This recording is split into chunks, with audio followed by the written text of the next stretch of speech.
It's time to wake up, Woodward. The most listened to Detroit sports morning show is about to start. Start your day with a warm cup of Flannel Sam. Or how about a full cup of Detroit Kool-Aid? Oh, yeah. Mix in a little JB, and you got yourself the breakfast of champions. Live guests, fan reactions, and updates for your favorite teams. Wake Up Woodward is live now on Detroit's #1 sports network, Woodward Sports.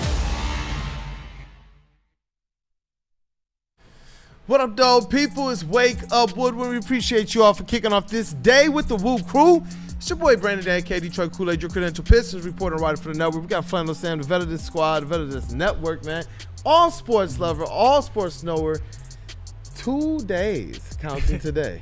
Yes. How you feeling, brother? I'm feeling good, man. It's the All-Star break. Certainly, I miss baseball by now, so I'm ready for it to come back, because a lot of nights where there's not a lot of sports, but in a lot of ways it's actually been a good thing, because I've been able to not be as plugged in, but I'm still plugged in enough because we still got lots of topics to get to today. Especially, man, when all 4 sports teams, they got to the precipice that once we dreamed of. I remember we once were on these airwaves talking about, can you imagine if all 4 sports teams actually were good enough to be making the playoffs, and we're, three-fourths of the way there, man. But hey, you want to tell the people what we have on the menu today? Hey, so for those of you who don't like lists, it's like, look away. You're not going to like this show, because it's basically going to be a ton of lists. I mean, not a ton of lists, a couple of lists. We've got a wide receiver version of the list that we did yesterday with quarterbacks, in which executives, scouts, and coaches were polled top 10 wide receivers. But we also have a list we have to digest over the top 25 players under the age of 25. This one was from the 33rd team, Steve Palazzolo, more specifically, of the 33rd team. And I have a feeling there's going to be some disagreements amongst everybody. Everybody's entitled to their opinion. There are some egregious ones, but we'll get to those egregious ones. But a move was made in the NFL. Von Miller signed with the Washington Commanders, 1-year deal. I thought she was about to tell me Zadarius Smith signed back with the Detroit Lions. I was about to congratulate Mr. Shepard himself for the addition to the defense. But it's not the Lions adding pass rush help. It's another team in the NFC? Yes, it is the Washington Commanders. And just for, I don't think we know the terms of the deal yet. Von Miller is 36 years old.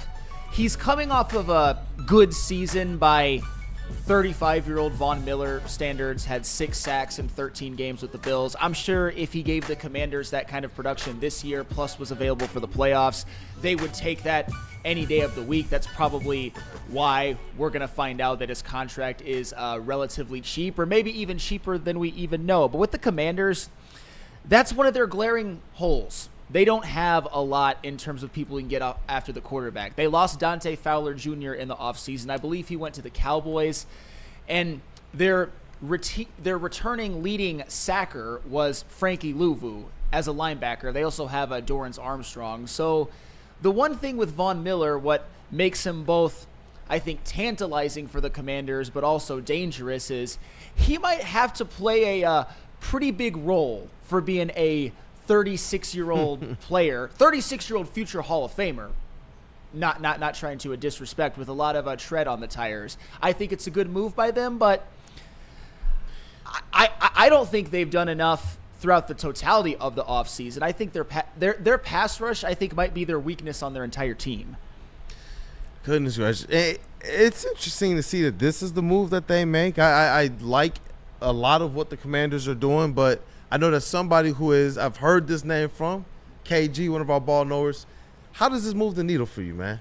Not really. Yeah. I mean, it's good for the Commanders in their situation because, like Sam Flannel alluded, they absolutely need defensive line help. Did Jonathan Allen leave too? Or yes. Is he okay. Jonathan Allen and Dante Fowler left. Yeah, so they lost a lot on that defensive line, so they need some type of pressure to get to the quarterback. Von Miller, still serviceable, don't get me wrong. Like, he is still a serviceable veteran in this league. Once again, he is 36. He has had some injury issues over the past 5 years or so. So, I mean, it's a low-cost, effective move for the Commanders to try and get some pass rush help. I'm not really tripping. If I'm a Lions fan, I'm not tripping. Yeah, it's interesting, though, because as a Lions fan, we continue to hear about why the Detroit Lions are the team that's going to take the step back because of the things that they lost.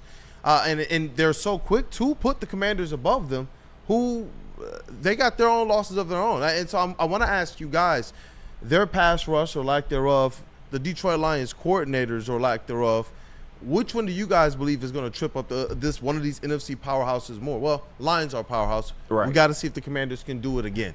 For everything that everybody loves about Jaden Daniels, and as much as I'm seeing all the preseason hype for the Guardians, it's just like it's just interesting to me that on the field of play, they're going to be lacking in ways that I don't think the Detroit Lions are going to be lacking. Well, true, they living and dying on a rookie quarterback, well, second-year quarterback now, but it is all on Jaden Daniels, and that's what they're expecting to be able to overcome some of these storms that the NFC will bring. It's a lot of pressure, man. So, I mean, yeah, and I mean, you got to give Dan Quinn credit. You know, he's a good coach. I don't think too many people dislike Dan Quinn, and they have a pretty good system set up there. You know, Cliff Kingsbury being the offensive coordinator, they have a lot of things. They'll be able to you know, outscore a lot of teams.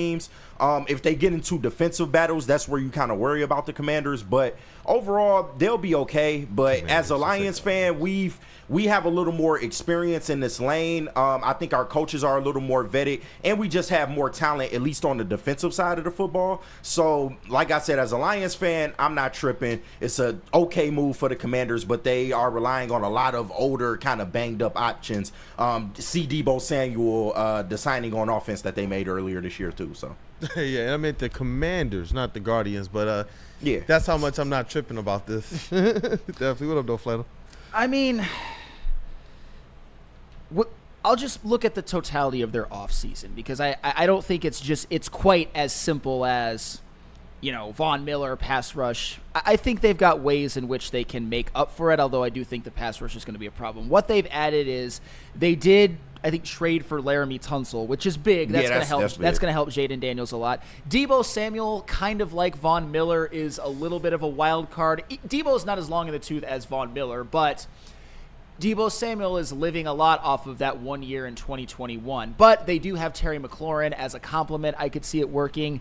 They get a full season of Marshawn Lattimore. They added Javon Kinlaw in the offseason, which I think's a downgrade to a Jonathan Allen. He's fine, that's but definitely a downgrade. I do think he's a little overrated. They lost Dante Fowler. They lost Jonathan Allen. I mean, they're going to have to deploy and use Frankie Louvu like they did last year, in which he had 8 sacks from the linebacker position, or else I think they could be bottom 10 in the NFL in sacks. And that's not a good recipe. You can still make the playoffs that way. You can still win a lot of games that way, but we talk about, as Lions fans, maybe the Lions not quite doing enough to add to the pass rush.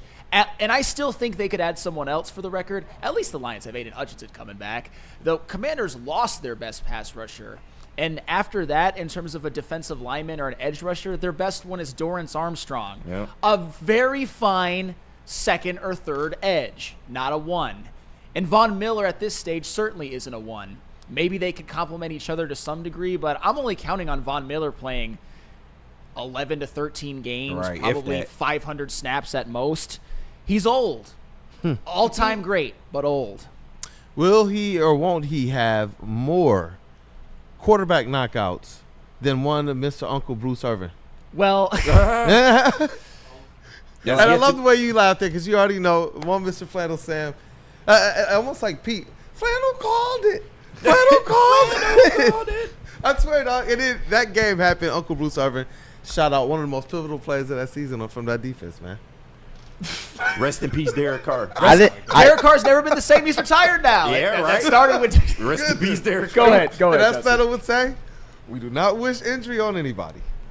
I think you three need to slow your roll a little bit about the Commanders team. This Commanders team is still very good. They did come in here and beat us in Ford Field. I understand we didn't have our defense, but that doesn't mean that they're going to regress. They got better. They picked up guys that are going to help their roster. Even if they are old, they still are going to play pivotal roles for them.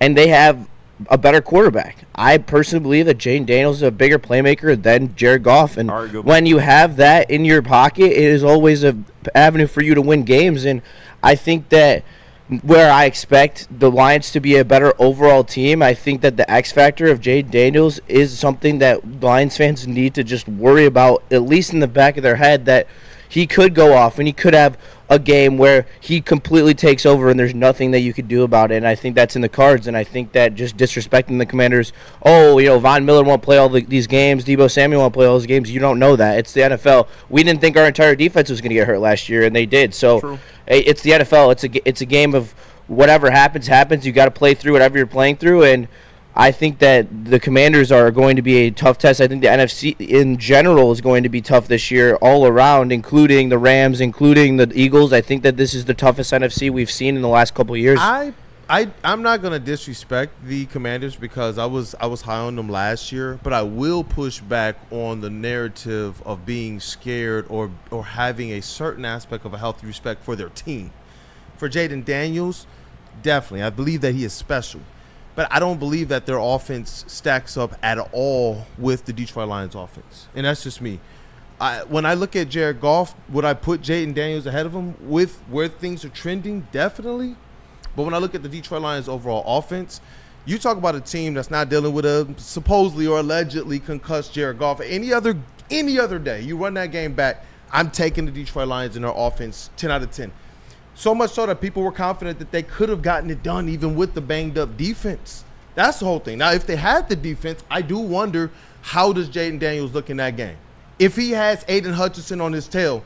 Because think about the narratives that are built off of just that game right now. Yeah. That game changed everything for them. And if the Detroit Lions, in my opinion, had their defense or even half of their defense or just didn't lose a player at the start of the game, on defense, and you get halfway good Jared Goff.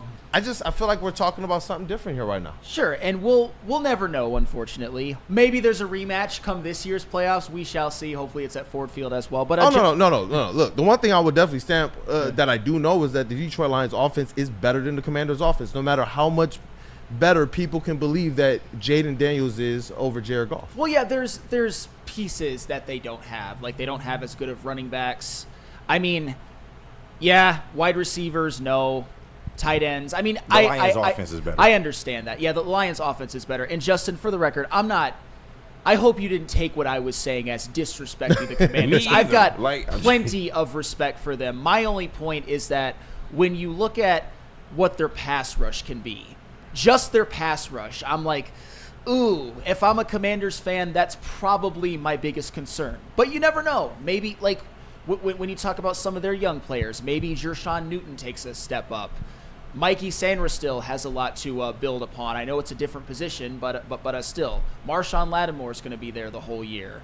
Maybe Javon Kinlaw has his best year in the middle with the Washington Commanders. It's just, to me, bookends of Dorrance Armstrong and Von Miller isn't going to cut it.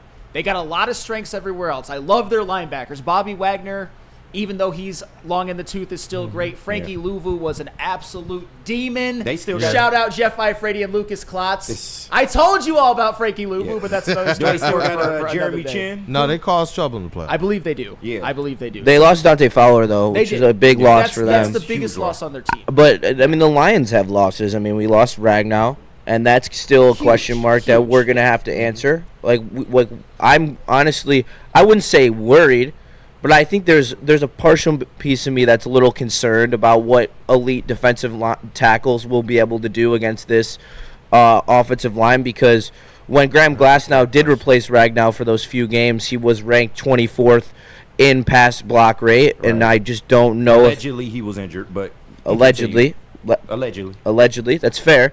But what level of production do we have to get from Graham Glasnow to feel comfortable at the center position? If you were to put it in percentages of what Frank Ragnow does on a weekly basis, I'd say if you get 70% of Frank Ragnow out of Graham Glasnow, this offensive line will have no worries. Yes. Is that a fair? Yeah, it's very fair. Yes, I don't know if you're gonna get that out of Graham Glasgow at this point, though. Yeah. If you get half of what Frank did, I think you'll be okay. Let me clarify one thing before you guys go. Yeah. Jeremy Chin did go to the Raiders. Yeah, I so thought that's he left. another Okay. loss. My bad. That was one Another good oversight safety. that I didn't get to, but Jeremy Chin left as well. And I'm very interested in what Hank Fraley and John Morton cook up with this offense. I'm very intrigued to see exactly what they do to keep a defense guessing, to keep a defense off balance, because that matters too.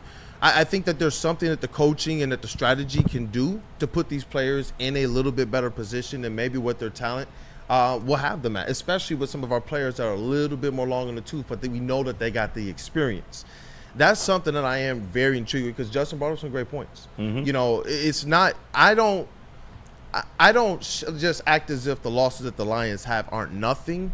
My question, or philosophically, was more at the nuance of – why is it seeming like the Lions' issues are outweighing everybody else's issues when the Lions effectively, they had an opportunity. We know that the Commanders effectively had that game wrapped up, but they didn't go out there and get blown off the map. And Jared Goff had his worst game of the season, Right. and we had no defense. Now you're talking about resetting that. Most teams do not have, no matter what questions we have about our defensive line, most teams don't have our defensive line and Aiden Hutchinson on the end. No matter what we want on the other end. True. And so that's why I'm like, when I look at this thing and I'm looking at the All-Pros and I'm looking at the Pro Bowls, it's like, I feel like the Joker is like, what, like do balls fall off or something? Like, I don't know. When I'm looking at the Lions and I'm looking at how formidable they've been, I'm not going to change any narrative of what I thought. If this team is healthy, if this team is what we know them to be capably, I think that they handle the Commanders. Obviously, we can't go back and do the ifs, and that's why I put it towards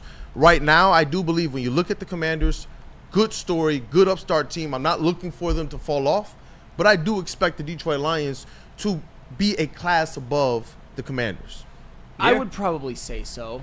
I get what you're Even with saying. the Yeah, talent go that they had, they were a bottom seed in the NFC last year with the Commanders. And, you know, I can say all that now. Of course, they beat us, and I give them credit for that. But overall, a lot of people didn't expect the Commanders to pop on the scene like they did. Like, we knew Jaden Daniels had talent, but nobody expected them to kind of have the season that they had. I mean, shout out to Chase, man. You'll remember even our preseason rankings, he said that they were the worst team in the NFL. Now, we knew that they weren't, but at the same time, nobody really expected them to pop on the scene. But with the Lions, it's a little bit different. We've been in that conversation a little bit longer. Yeah. There's a bit more expectations for us. So I think that's maybe why the spotlight gets blown up on us in our situation as being, quote, quote, you know, worse than other teams. All of a sudden, Dan Campbell is just falling off because the two coordinators that he took from who is that in Ben Johnson? They're like, whose dad is that on the sideline? Right. Like, get this, like, bro, this is not like the Boys and Girls Club football weekend. Like, this is a Lions game.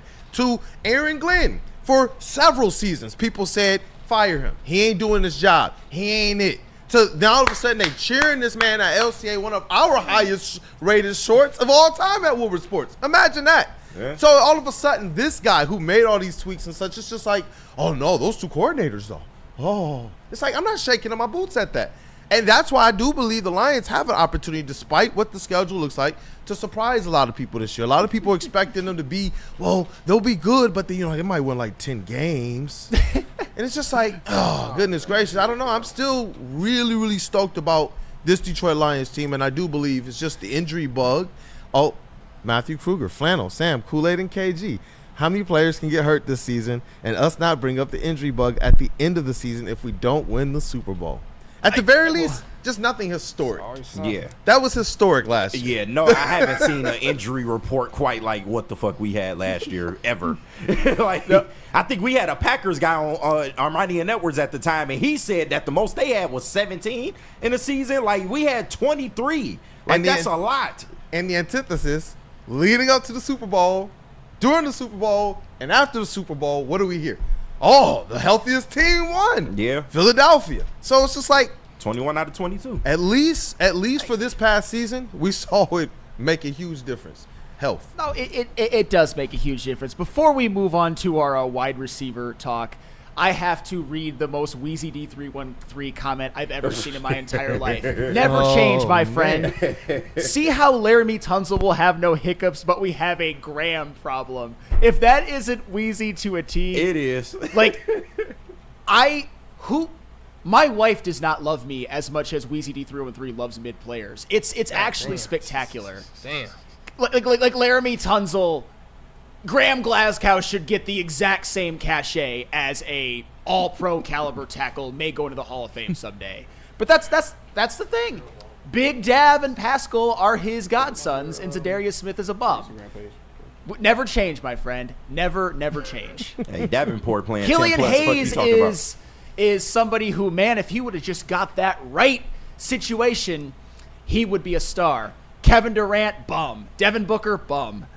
Never change, Wheezy. Never change. Weezy D they said it was clear as day the football gods were mad that Brad built a top 5 all-time roster. All right, okay then. Come on, Weezy. Okay, so All time for the Lions, sure. again, congratulations to our hypothetical Super Bowl. Damn. We all gonna sing. What in up, though, unison. Willie B? Man, nothing much, man. Here's the energy, man. Let's go out there, man. Put up a good show. Go out with a bang, shit, man. Let's enjoy it, and all the hate in the comments. Enjoy. We're going out with a bang. Whether it's a good bang or a bad bang is yet to be determined. Hey, we going out look, with a man, bang. everybody, it's like, man, just be true to you. Man, if Killian 8 got sabotaged, there you go, Wheezy. There you go. He's still talking about Sekou Demboya in the chat. Weezy. Look, this is one of the things that Weezy D3 and I probably used to break bread on. That was our kumbaya spots. You gotta give up the Killian thing, bro.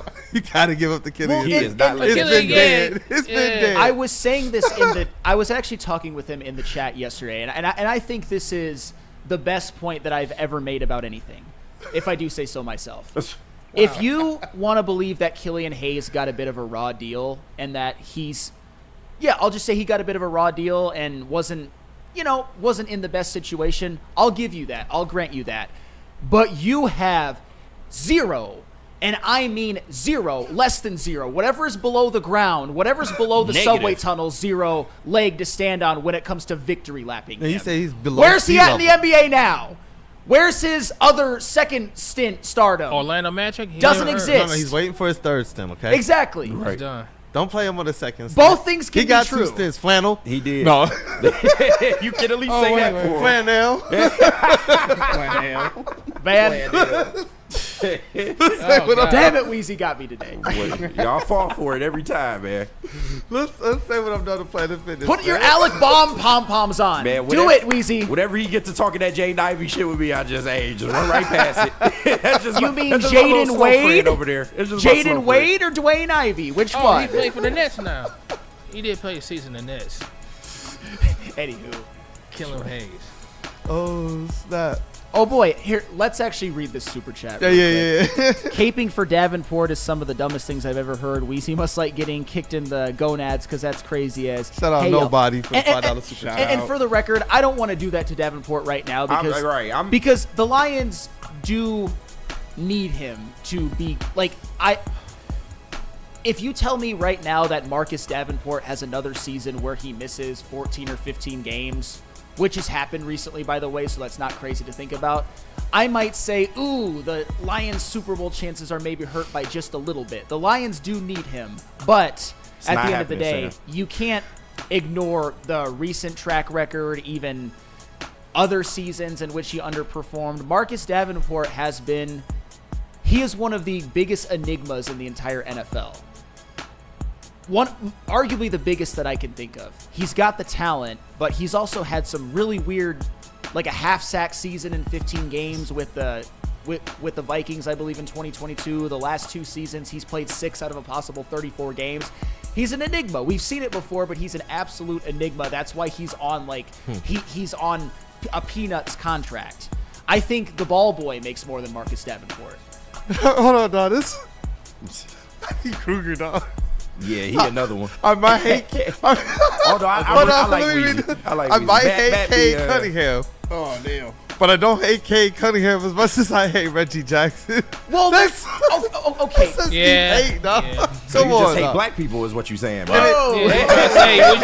what you trying to say in the Just say comments? what you really feel, Yeah, man. say how you feel. Say with your fucking chest. Whoa, Willie. You want to be like that, say with that. Say it with your fucking chest. That's Yeah, all I think we gotta need to go say. to break. Who's gonna break? Yeah. You don't like Shit. black point guards. I got it. Let's go to break because when we get back, You like we got to John talk the Stockton, don't you? football. We have a top 10 list wide receivers this time, if we can get to We're it. gonna whip it out another side. But of the first, break. I have to tell you about Planet Fitness, because you know Planet Fitness. They've got this great summer program where teens ages 14 through 19 can work out for free all summer long, June 1st to August 31st. So you still have a little over a month and a half if you want to start today. Get some of those fitness gains in before you go back to school. It's Planet Fitness, where your fitness is essential. Why do we fight? We fight to protect the innocent, to hold the powerful accountable, to bring the oppressors to justice. Why do we fight? We fight to secure and preserve our civil liberties, to get each and every one of our clients the justice they deserve, and to make the lives of real people just like you whole again. ThenFights.com. Thank you to all the fans for making Woodward Sports your #1 online destination for Detroit sports. We promise not to drop the ball. Walk into any Lady Jane's Haircuts for Men today. Open 7 days a week. Sit back, relax, and enjoy precision haircut, scalp massage, hot leather neck shave, and hot towel treatment from one of our talented stylists. Step up your game this season and take advantage of our $20 haircut special. Scan the QR code and get your coupon today. Lady Jane's Haircuts for Men, the ultimate haircut experience. Open 7 days a week. Walk-ins always welcome. Lady Jane's Haircuts for Men. It's wicked awesome. No one gives away more cash and prizes than Woodward Sports. You don't believe us? Here's our latest $10,000 winner. You know, you guys posted, hey, if you guess all this stuff right, we'll give it's $10,000. I'm like, okay, well, why the hell not? And the winning doesn't stop there. How about our Outkick Your Coverage winner? I think you will. This guy's got a hot girl. Bigger prizes, bigger giveaways, cash, merch, tickets, and more. All from the biggest sports network in Detroit. No one does it bigger and better than Woodward Sports. Make sure you're following, liking, subscribing on Instagram, Facebook, X, and YouTube for your chances to share in the winning. From Detroit's #1 sports network, Woodward Sports.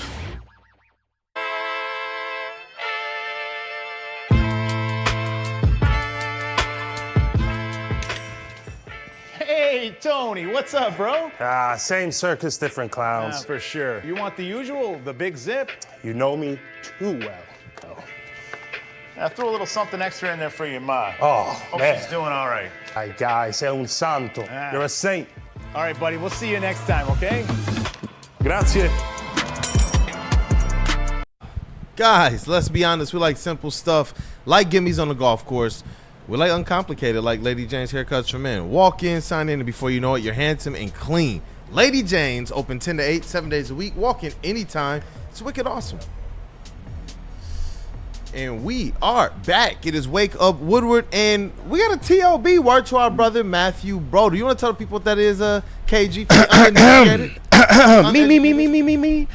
Talk Lions, bitch. Hey, and you know what? We're back at it with the lists. The reason why I actually like these lists, or at least, let me back that up.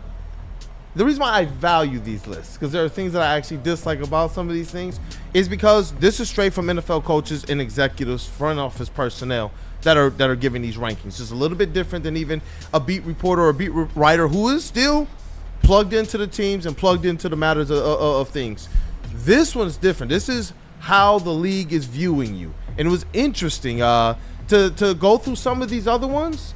The wide receiver one, I think, is just as intriguing. It is very intriguing. Just as intriguing. Very intriguing. And you know what? Without further ado, let's just reveal the list and talk about it. You got that one, Mr. Ryan Galinsky. Yep. All right, for those on audio only, number 1, Jamar Chase. Number 2, Justin Jefferson. Number 3, Tyreek Hill. Number 4, CeeDee Lamb. Number 5, A.J. Brown. Number 6, our guy Amon-Ra St. Brown. Number 7, Malik Neighbors. Number 8, Nico Collins. Number 9, Mike Evans. Number 10, Garrett Wilson. Kool-Aid? I mean, I know we kind of talked about this before, but I definitely would have Amon-Ra St. Brown in the top 5. And I I got to make sure credit is given where credit is due, but where is Puka Nacua? Shout out to Braylon Edwards. I was about to say that. It's a big gripe with straight this up, list. man. And like Braylon was just sitting here, he was like, bro, hold on, before we get to this, and he just called it out, and it was just like instantly jumped out at me, like, where is he at on this thing? No. And it's interesting because, like, again, execs, coaches, and scouts are saying this. If I were we can start with Puka Nacua because I think that's a good place to start. I would have Puka Nacua over Malik Neighbors. I'd have him over Nico Collins. I'd have him over Mike Evans. I'd have him over Garrett Wilson. Yep. Puka Nacua has had one of the greatest starts to a career any receiver has ever had. In his rookie year, listen to this. This is about as good as it gets. In his rookie year, he broke the all-time receiving yards record. His second year, which was last year, he missed some games. He got bit by the injury bug a bit, but had 990 receiving yards in 11 games. And in his playoff career, he has over 300 receiving yards in 3 playoff games. I understand that his career is still very young and very budding, but then what the F are we doing with Malik Neighbors? What are we talking about with Malik Neighbors, who was damn good as a rookie, don't get me wrong, but come on. It's just, how does that subtract? Not like, how do all of a sudden does that just negate Puka Nacua? And Yeah. Justin, I know that you had something to say about this as well, bro. Well, the inconsistencies of the list, Flannel just brought it up. You fault Puka Nacua for being hurt and not putting up 1,000 yards, but you don't do it for Tyreek Hill, who didn't put up 1,000 yards either. Top 3 of this list, bro. Like, I don't Had a understand. horrible year. Like, the criteria, yeah, I understand they just rank the list and then they take the sum of each ranking, but I don't understand how, like, people's criteria can be so off where they value Tyreek Hill's year even though he didn't put up 1,000 yards, but Puka got hurt and still managed to almost put up 1,000 yards in 11 games.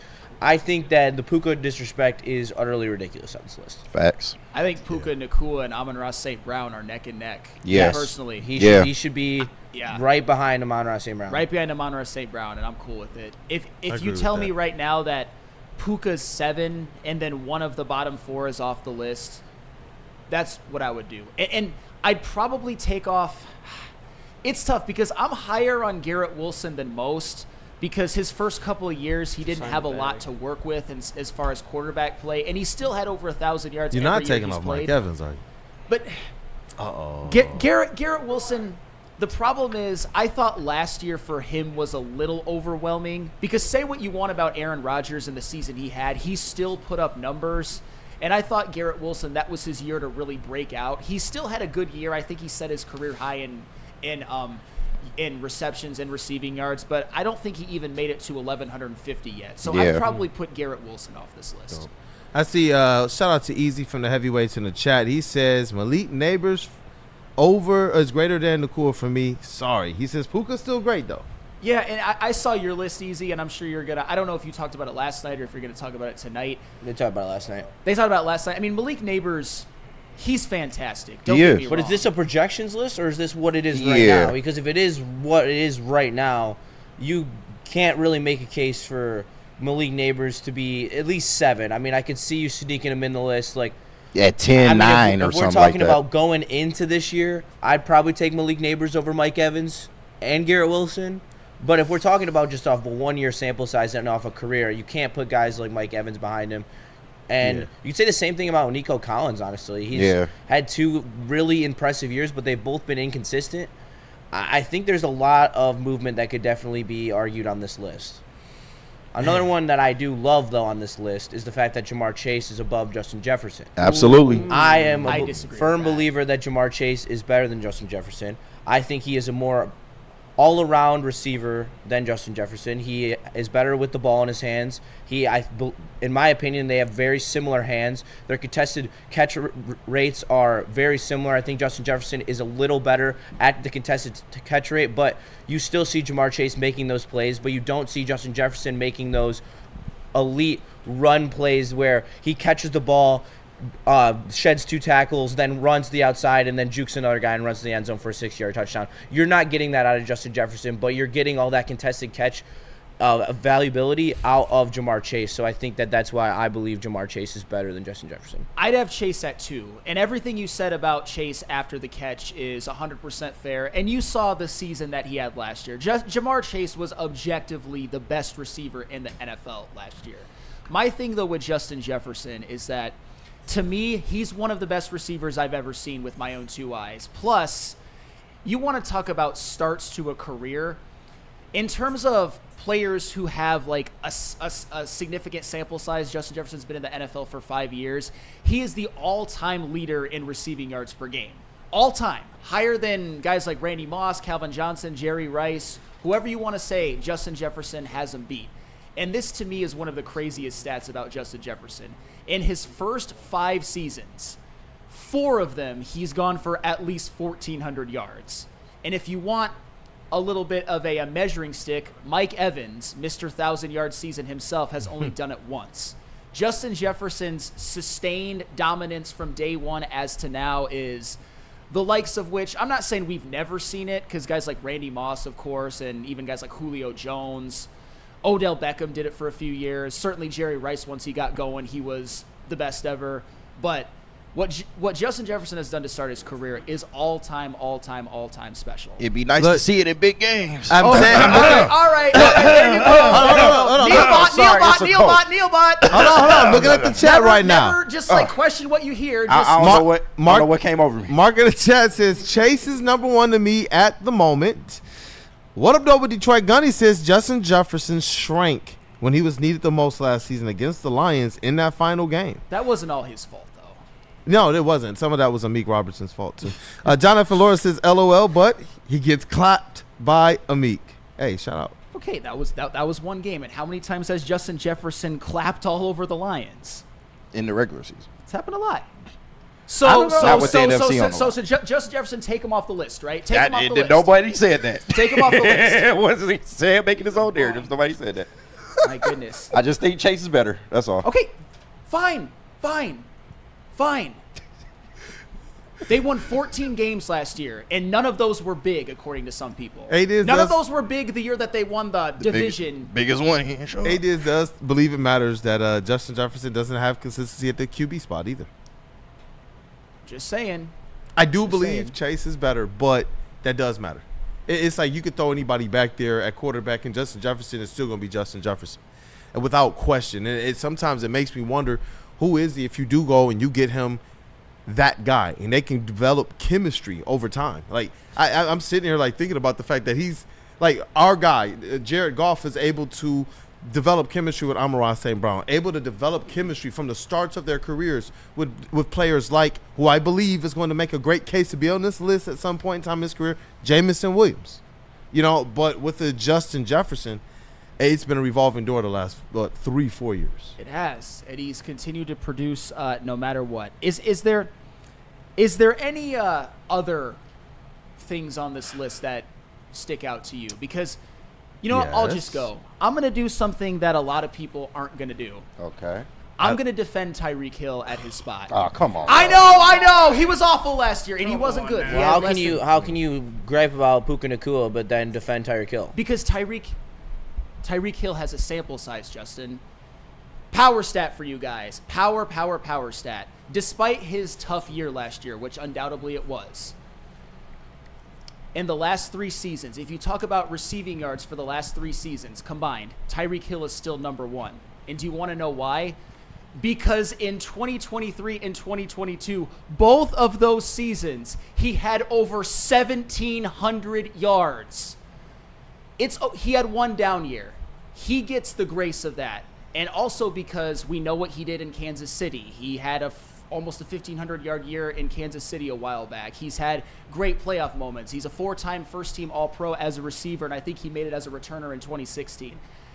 If you want to say Tyreek Hill at 3 is a little high and that he should be below Amon-Ra, that's fine. I'm not going to kill you for it, but I'm not ready to put Tyreek Hill out to pasture just yet. No, Okay.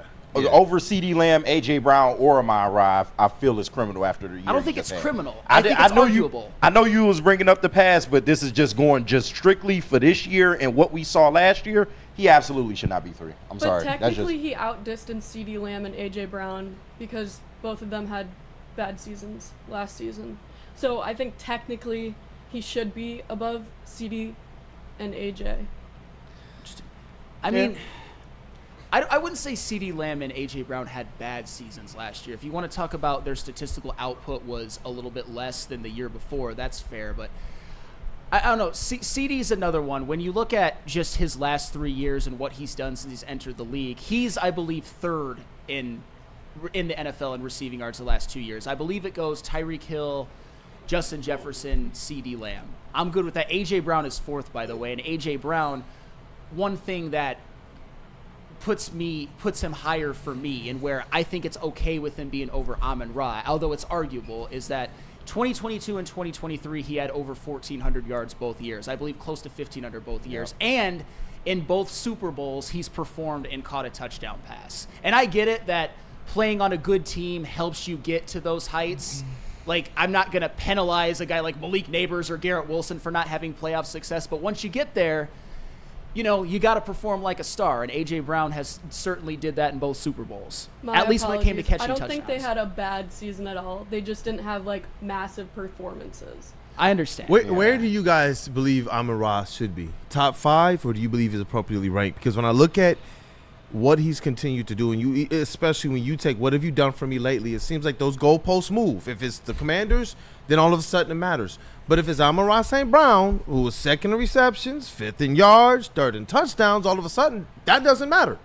All of a sudden, all the other execs can continue to just reset this thing because it just seems like it's so easy to try and throw dirt on the Lions. Every year, I expect them underneath Dan Campbell to be elite, but the rest of the NFL is like, eh.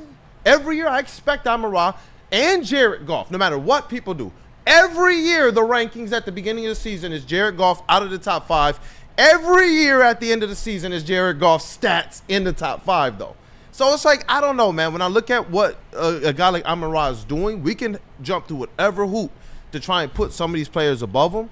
But the stats and his reliability, because I continue to see that throughout the chat, and we understand who he's continued to be, I think that is something to value a little bit more than some of these other skill sets that I think people envision above Amon-Ra St. Brown. I believe that this is just a new era. Amon-Ra, he's arrived. He is here.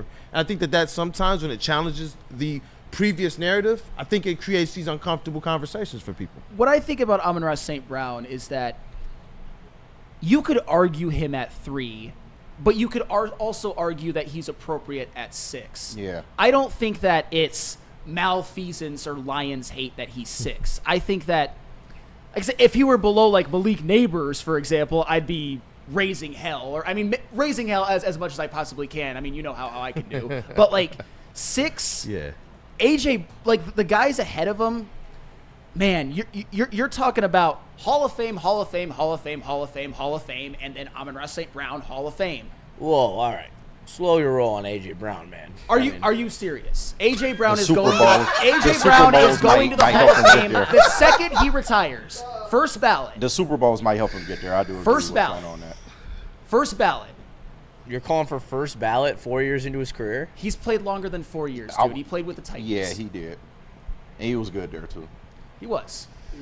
I don't know about first With bad ballot. QB play. I don't know about first ballot either. But That's a little aggressive. He could be Hall of Fame. He could definitely be in the Hall of Fame, but I think calling him a lock is a little crazy. I will think call him a lock. Because my case for Amon-Ra St. Brown, if you want to argue him at 5, is the level of consistency. I mean, Right. he is so consistent. He doesn't miss games. He doesn't really have off games. And when he does have off games, the Lions just purely don't need him. And so I think that there is an argument to be made. I think the physical dominance of A.J. Brown ultimately should probably get him the nod, but Amon-Ra has better hands. He's a better route runner, and he's better. You could argue he's even better after the catch. Yeah. And I think that if we're going off the body of work, I think Amon-Ra St. Brown has it, but I just think the physical dominance of A.J. Brown is where you give him the nod. Amon-Ra St. Brown over A.J. Brown is certainly arguable. Yeah, I'm not absolutely. gonna kill you for that. If I saw Amon-Ra at 5 and A.J. at 6, I'd be like, cool. Honestly, if I were making a list, I would probably put Amon-Ra at 5. But I'm not gonna complain too much about 6. It's a splitting hairs. I think what you see in the top 6, and not just based off of last year, but based off of a recent history and everything that encompasses being a wide receiver, I see those 6 plus Puka as a class, and then, well, maybe Jefferson and Chase as a class of their own, and then like Tyreek, CD, AJ, Amon-Ra, and Puka as class 2, and then everybody else. Yeah, CD, Amon-Ra, Tyreek, Puka, and then everybody else. Yeah, they're we like, have to rearrange that order. I told you he's arguable at 3. I'm not mad if you put him at 3. Yeah. The only thing you got to do is take Tyreek Hill out, not out of the list completely, but put him at like, you put Puka at 6, you put Tyreek at 7, and then you just move the rest of the list up. And I think you got a pretty perfect ranking. All right. I would agree with that one. I have no gripes with him being at 6 though, because him and AJ Brown's going to get the edge because of the Super Bowls. So I do wonder, do you guys believe Tyreek Hill will have a step towards that 1,700? Because back-to-back 1,700 receiving yards and then under 1,000. Yes. Is he that guy still? Because I do expect Amon-Ra, whether the yards go up or not, I do expect him to still be relatively around that 1,200, 1,300, 1,400 mark, just due to everybody that's going to eat on this team. But with Hill, do you think he gets back to that level? I don't know about 1,700. That's crazy. He won't touch 1,700 again. I'm confident in saying that. But I asked that because over the last 3 years, about 500 receiving yards separates them. Over the last 2 years, clearly Amon-Ra is ahead in the total receiving yards. And if he's not touching 1,700, then over the last 3 to 4 seasons, Amon-Ra is going to be the guy who's leading in those total receiving yards. I like where this is headed for Amon-Ra St. Brown. I'll agree with you. I do believe he is. You could say it's appropriately ranked because there's going to be that Detroit tax from everybody outside of Detroit. Obviously, if it's me, I maybe put him 4 or 5. I thought 3 would be a little aggressive, but to hear it from you, it's just like, you know what? I definitely tipped the cap to that. But overall, it's just interesting to me to see how the league views Amon-Ra. And it's first world problems we're talking about, because I remember back in the day when we would see lists like this, we would be lucky if we saw a couple of our guys on out of all of the skill groups. Now we're looking at every list that comes out. We're seeing Detroit Lion or Lions on those lists in the top 10. Hey, and that's ultimately the coolest thing is that Amon-Ra St. Brown is on this list and has a claim to being in the top half of the list. And you could even say he was snubbed. I'm not going to be mad at you for that. One thing, though, that I do want to address, because I think this is another one where take a step back, think a little bit more critically, and delete what you just said. What up, Doe, with Detroit Gunny? You're my guy. Right, shout out Gunny, man. Both CD and AJ Brown are divas, are malcontents that are very distracting to a team. What up, Doe?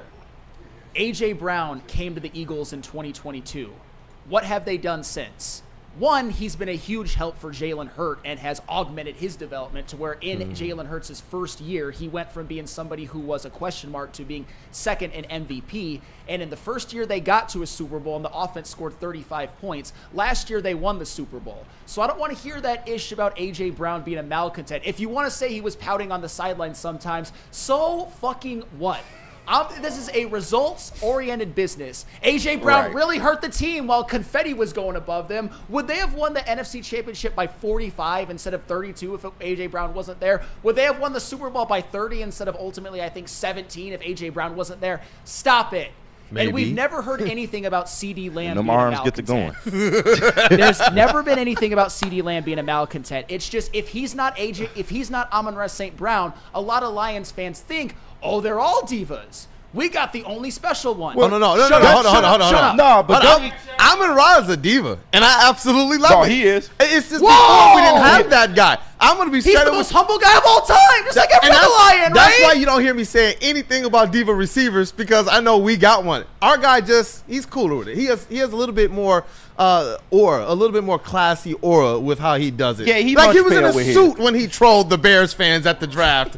And they were looking sad, dog. And he was like, this is terrible. Went over to the Lions fans and was all hype, man. But you know what? Not wrong, though. He is a diva. He's wrong. No, what the fuck are you talking about? They are prima donnas or divas, but they perform regardless, though. I wouldn't take that away from what they do on the field. But you can make CD Lamb, bro, you know how many arguments they had with Dak Prescott? Like, who gives a damn? Like, I'm just saying, like, he's not completely wrong, but it doesn't take away from what they do on the field. That's all. I do got to ask you guys on the topic of wide receiver. Steve O Baby says J-Mo denied, and Herb Nash says J-Mo loading. If there was another half of this list, where would you have the next 10 with Jameson Williams make it in there for you?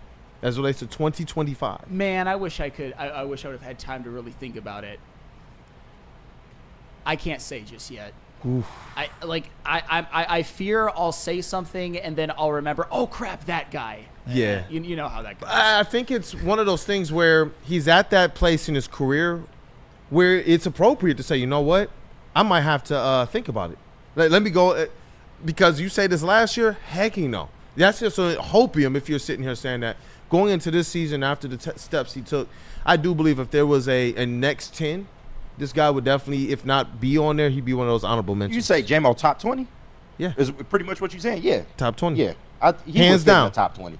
Now, where you want to place him in the 10 to 20 is, on you, but he's definitely top 20 at this point. Hey, and I know there's a lot of people bullish about him this season. Can I say one more thing about this list? Talk to me. Until we get to the top 25, under 25. We only have a couple topics today, so we can spend 5 minutes on this. Talk to me. The Mike Evans conundrum, to me, is an interesting one. I think he has become so underrated that he's become a little bit overrated. You said Mike Evans? Mike Evans. Yeah. Tell me how that makes sense. Mike Evans is the Mike Tomlin of wide receivers. Oh. Here's why I say this. Mike Evans, he's had 1,000 yards every year he's been in the NFL, and that is insanely impressive. However, when you dig a little bit deeper, you start to see a couple of warts. And I get it, picking warts on 1,000-yard receivers isn't the most fun thing to do, but we're talking about the best of the best in the league, and in Mike Evans' case, of all time. 2017, Mike Evans, 1,001. 2020, 1,006. Last year, they openly stat padded him to 1,004. Mike Evans has had 1,300 yards in a season or more twice. 1,200 yards in a season 4 times. 7 times in his career, he's had between 1,001 and 1,199. I'm just saying, it's kind of like Mike Tomlin. Oh, every year it's a non-losing season. I don't give a fuck about those 8-8 seasons where they miss the playoffs. And I'm not saying that Mike Evans isn't all-time great and isn't going into the Hall of Fame, but the people who want to put him on like their Mount Rushmore all-time are outside their fucking minds. Did Matt Kruger spark this in you? What did Matt Kruger say? Yeah, he said something about Mike Evans earlier. Oh, snap. I didn't even see that. I see Hold on, I'm gonna have to find it. He says J-Mo was in others receiving votes category on this list. So shout out to J-Mo, man. I didn't even peep that. I didn't know that, man. I mean, that's interesting. In contrast, though, Amon-Ra was also unranked as it relates to the lowest. I'll just be wondering, like, who out there in executive land is leaving people like Kirby Joseph and Amon-Ra St. Brown outside their top 10 or outside their rankings? Oh, that boy. doesn't make sense to me. Well, speaking Like of Kirby Joseph being outside, there might be some foreshadowing there. You know what? But before we move on, I do have the super chats lined up. I want to make sure that we read them. Cortez Whitlow, Puka's ceiling higher than St. Brown. He's better too. I think they're very, very close. If you want to take Puka over Amon-Ra, I'm not going to kill you for that. That's how much respect I have for Puka. Rando Smalls, can we rank water boys or fluffers next? You're on the list again. You're number 5, Rando. Jesus Christ. Like, cry a little bit harder, bro. Cry a little bit harder. Cry a little bit harder, and to your Justin Henry Malloy fucking, like, bobblehead doll. Matthew Kruger, going back to the 2021 draft. Oh, he found it. Going back to the 2021 draft, knowing what you know, do you still select Aleem McNeil or Nico Collins in the 3rd round? I'd probably still go Aleem. I thought he was talking about the other one. Oh, there's he had another one about Mike Evans saying, you know, pretty much Mike Evans is that in a bag of chips. Is there a super chat for it? No, it wasn't a super chat. Okay, this one's actually a super chat. That's why I'm reading it. Going back to the 2021 draft, knowing what you know now, do you still select Aleem McNeil over Nico Collins in the 3rd round? I do, but that's actually an interesting conversation. Just what would we think about this defense if Aleem McNeil wasn't there? One of the reasons of many that I could see the Lions getting off to like a 4-3 start one of the reasons is Lee McNeil's not going to be there. He's very, very important. He's developed into a budding Pro Bowl level defensive tackle, and I wouldn't trade that pick for anything that they could have gotten at this point right now, although Nico Collins is damn good. We got another one, Ed O'Neill, and this is a very nice one. Wanted to take this time to thank you guys for everything. Have made my hour drive to work a breeze. Good luck in the future. Here's to Sam's crash out. Hey, shout out Ed O'Neill. Big shout out. You Ed are O'Neill. definitely Word not to on Ed my O'Neill. least favorite list. You're the man. Shout out to Ed, man. Hey, what up, though, with Detroit Gunny says his Mount Rushmore of wide receivers. He says he needs help. He puts question marks on the 4th spot. Jerry Rice, Megatron, Randy Moss, and I'd probably put T.O., Terrell Owens, but I'd have to think a little bit harder. That's the first one that comes to mind. what about you, KG? What's the question again? What up, though, with Detroit Gunny? His Mount Rushmore of wide receivers. He has 3 of the 4. He needs help with the 4th one. He has Jerry Rice, Megatron, Randy Moss, and who's that 4th for you? Flannel said T.O. Yeah, I would put T.O. up there. He don't get enough credit for what his career was because of all the bullshit that came around it. Hey, shout out. And talking about lists, Phil says I'm at the top of Sam's list. Well, the one you don't want to be a part of, but congratulations, Phil, for that. Come on, man. It's like winning a Razzie Award instead of an Oscar. Shout out to the Razzies, man. Yeah, the Right. Razzies. Respect for the Razzies. Razzies catching strays today. Hey, who we got to say what up, though, too? Let's double up and do Les Stanford, and then we'll do Feldman right after that. We'll do Les and Gold Crown. Gold Crown? Yeah. Huh? We can do Gold Crown. Les Stanford Buick and GMC has great offers for everyone. Get a 2025 Hummer EV SUV lease special at $599 a month plus tax, or try out the 2025 Hummer EV SUV lease special at $699 a month. Don't forget about the 2025 Sierra Double Cab Elevation lease special for only $169 a month. Get to Les Stanford today and check out their massive inventory. Les Stanford Buick and GMC. For all lease specials, go to lesstanford.com. And Gold Crown. I don't have the crown with me, but anyway, Gold Crown concentrates are their bread and butter, crafting elite collab extracts since the caregiver days. Gold Crown partners with craft growers across Michigan to bring you exclusive full-spectrum concentrates, infused pre-rolls, and then resin-infused gummies. Their new line, Crown Jewels, is here, gelatin-free, effect-based, coated in nerds for that extra pops. Find Gold Crown in over 300 dispensaries statewide. Smoke like royalty. All rise for the reign of royal highs only with Gold Crown. Summer's heating up and Feldman's clearing space for the incoming new models. That means massive markdowns during Feldman's hot summer sale. Get a 2025 Silverado for just $189 a month, or this 2026 Equinox for just $209 a month. Inventory's moving fast, and when it's gone, it's gone. So don't sweat the search. Just get to Feldman. More locations, more inventory, more ways to save. The hot summer sale is on at Feldman Chevrolet, Michigan's #1 Chevy dealer. No one gives away more cash and prizes than Woodward Sports. You don't believe us? Here's our latest $10,000 winner.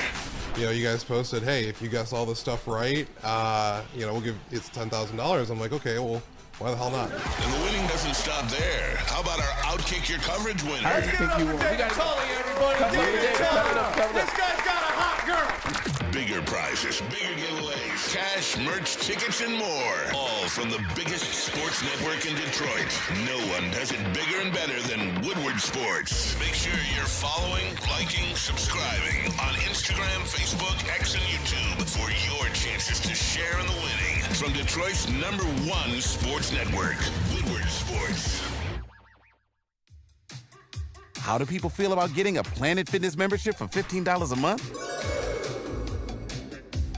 How do they like working out in a clean and spacious gym that's filled with equipment for every workout? And how about free fitness training in the judgment-free zone that leaves them feeling energized all day long? Join Planet Fitness today with the free PF app, online or in club, and start getting that big fitness energy for $15 a month. The most talked about Detroit media by other Detroit media, and we love it. It's the Woodward Sports Network.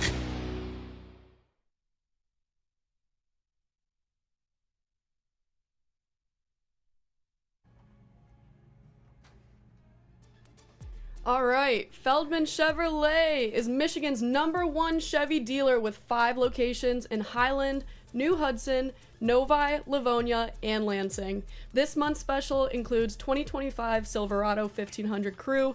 Lease is $189 a month. The 2026 Equinox LT, that lease is $209 a month. This offer ends August 10th, so get there quick.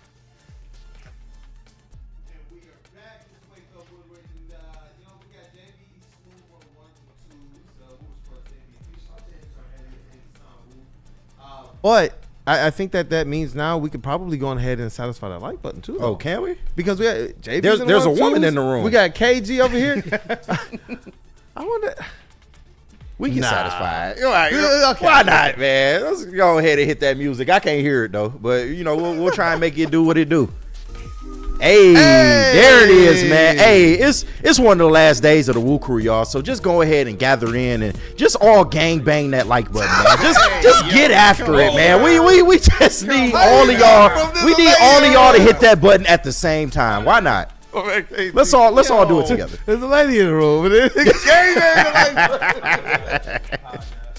Shout out, dog. Hey, go ahead and smash that like button. And Randall Smalls, $2 super chat just comes in. I do wish you all the best, comma, even Sam. Even when we're doing lists, we're doing another one, Rando. Oh, man. Oh, Hey, you know what? that. I wonder who Randall's top 10 handshakes of all time are.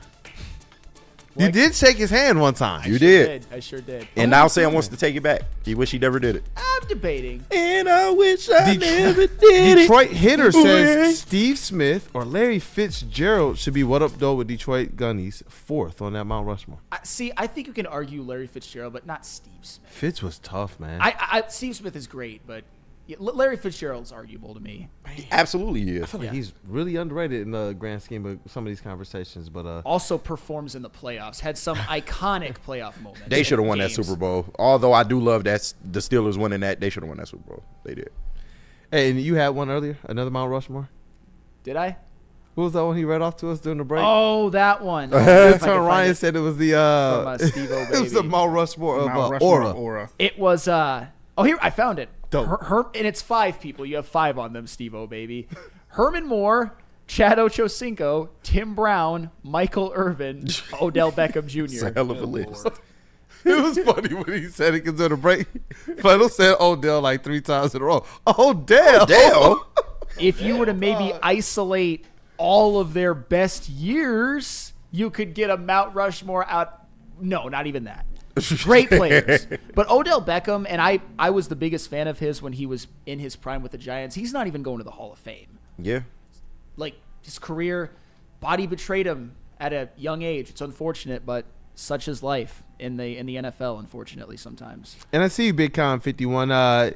In particular about these lists, what I like is the fact that we're reacting to what the actual league believes about our players. So when we sit and we speculate, yo, is the league against Kirby Joseph? We don't have to speculate anymore. We can go and we can see exactly what the league feels about Kirby Joseph. You know what? See what I'm saying? Let's put up that list, if you would. The top 25 players under 25 via Steve Palazzolo from the 33rd team. Yep. All right. Formerly of PFF. Ooh, Oh, wait, those that's are the wrong. honorable mentions. Oh, shoot, my bad. Oh, there we go. There we go. See, Yeah, it's kind of small. Yeah, I mean, should I read them all, or is that too redundant? I mean, I can read them for you guys if you. Yeah, if it's definitely, too man. bad. We got Thank our you, JB. audience. Yeah, That's on all right. audio only. So too. top 25 players under 25, starting at number 1. You got Kyle Hamilton from the Baltimore Ravens, Penei Sewell from our Detroit Lions, Jaden McDaniels at number 3, C.J. Stroud at 4 for the Texans, 5 Puka Nacua. I don't know if you guys want me to keep going to 10 or just all the way through. Go to. What was it, like 15? There's a couple of ones that I think are noteworthy. Read the first half if you would, Yeah, I got JB. you. Number 6, Will Anderson Jr. 7, Jared Verse. 8, Jalen Carter. Number 9, Brock Bowers. 10, Brian Thomas Jr. 11, Bijan Robinson. 12, our very own Jahmyr Gibbs. 13, Trent McDuffie. 14, Derek Stingley Jr. and 15, Drake London. One more for us. One more, also our Detroit line as well too. One Mr. Brian Branch, shout out. There is a couple that are not on this list. Am I right to be a little more peeved that Brian Branch is not higher than the fact that Bijan is ahead of Jameer? I would definitely, the fact that Drake London's above Brian Branch, and Yeah, I that's nuts. That respect one Drake gets me London. a little more, actually. Yeah, that's nuts. That's nuts. Yeah. Goodness gracious, I so want to have the energy for Brian Branch versus Jameer Gibbs, but I'm looking at Brian Branch on the other half of that list and knowing that there's still some other guys that's not showing up there right now for our line. See, I think Brian Branch and Jalen Carter are very comparable. Mm-hmm. But at the same time, I'm looking at this list and I'm like, do you put Branch above Stingley? I probably would, for the record. Yeah. I probably Yeah. would. I'd put him over Drake London. Would I put him over... I'd probably put him over Brian Thomas Jr. Yeah, so Brian Branch should at least be a few... If you put Brian Branch at 12, where Jameer Gibbs is at... God, this is tough because there's so many good players in the NFL. It is. Yeah. It is. But There's a Brian lot of Branch good deserves young to be a players. few spots higher, that's for sure. He should be in the Gibbs spot because Gibbs can be higher. Yeah. Brock Bowers should be a little bit higher to me. Will Anderson, I think he should be a little bit lower. I'm not going to lie to you. And it's not to say he's not good. I just don't think he should be like, what is he, sixth? Yeah, He shouldn't be sixth. I'd probably put Gibbs above Anderson and Verse. Yeah. And I like both of them. Gibbs I do top too. 10. Yeah. Yeah, Gibbs top 10. I'd say Branch 12. You can move and shake things anywhere you want. Does anybody have a problem with Panay behind Kyle Hamilton? Because if it were me, I'd put Panay 1 and Kyle Hamilton. I'd probably put Kyle Hamilton behind Daniels, to be honest. Yeah, I mean, you can make the argument. I'm not tripping, though. Yeah. Like, Panay could be one, but as long as he's top 3, I definitely agree with it. Yeah, Kyle Hamilton's become the player that I've just I've had to just accept. Like, you know, if you see him above and Panay's 2, it's okay. If Panay was like 3rd on this list and it had Jaden Daniels and all of the hype, as well as Kyle Hamilton above, I'd probably definitely be like, nah, this is wild. But this is one of those ones where it's like, again, splitting hairs. Can I be okay with Amon-Ra sitting at 6? Yes. Just as much as I can be okay with it. But I feel like our big dog is number 1, in my opinion. Yeah, I'd put Panay number 1. I'm trying to think, is there anybody... Curious to see what you guys think. I know I put... Chuckle Cheese says this is a horrifying list. I wouldn't say it's on this list? horrifying. What the Nah, it ain't Like the worst. that's a little bit... I've seen worse. Would you David guys- Cabell does believe Panay should be 1. Yeah, and that's... I'd put Panay 1 as well. I'm sure everybody thinks that Gibbs should be above Bijan. Yes. Should he be above Brian Hands Thomas? down. Would you Oh, put- Jameer? Yeah. Yeah. I would too. Yeah. What about Brock Bowers? I would do Jameer over Brock, but Brock don't get enough credit, man. Brock Bowers that had the season greatest he had. rookie tight end season ever. Yeah. Yeah. But we're talking about Jameer Gibbs stepping into what some people believe to be stardom. Yeah. Absolute stardom. And I think that his receiving is what's going to even take a boost. If he does anything more in the receiving game, Jameer Gibbs is going to be just out of this world. We're talking about 2,000 yards all-purpose loading. Yeah. Saquon already dubbed him the number 2, and you can make an argument that he's number 1, honestly. Yeah, I would put him over Brock Bowers, but Gibbs should absolutely be higher on this list. He should be top 10, hands down. Some will think top 5 for. I think a lot of people, some people will really like this a lot, and some people won't. I'd put Gibbs over Jalen Carter. And this is no disrespect to Jalen Carter whatsoever. Do I think he's gotten this much overrated? I mean, a smidge to where people are talking about him like he's the best interior defensive lineman in the NFL, or that's coming. I don't know if I see that from him. He's surrounded by good players on the defense. I see multiple Pro Bowls. He got his first All-Pro second team last year, and I'm not necessarily mad at that. But to me, Jalen Carter on this list is 10 through 15 good, not quite 8 good. I know I'm splitting hairs. But he does have a Super Bowl over everybody above him. He does. I'd probably put Gibbs 1 slot ahead of Carter. And that's no disrespect to Carter. He's a great player. But, man, this list is tough. I think it speaks to the testament of where we see Jameer Gibbs trending, though. Yeah. This one isn't even one where it's like, oh, let's drink the Kool-Aid, or we're Lions biased or not, because I'm telling you, just as much as I can be okay with where they slotted Panay and Jameer Gibbs, though I disagree with the rankings, I don't know. I don't know. Jameer is somebody I do believe is stepping into absolute. You can't stop him on the field. When he gets that ball in open space, when he gets the ball past the first level He's of different, the defense, I don't know too many people who are on his level. There's a select few amount of players, period. Not just 25 on the 25. Period. There's just a select few amount of players that have that type of shiftiness combined with that type of speed and that type of vision, and it's tough to tackle them and bring them down. It's tough to line up the big hit on Jahmyr Gibbs.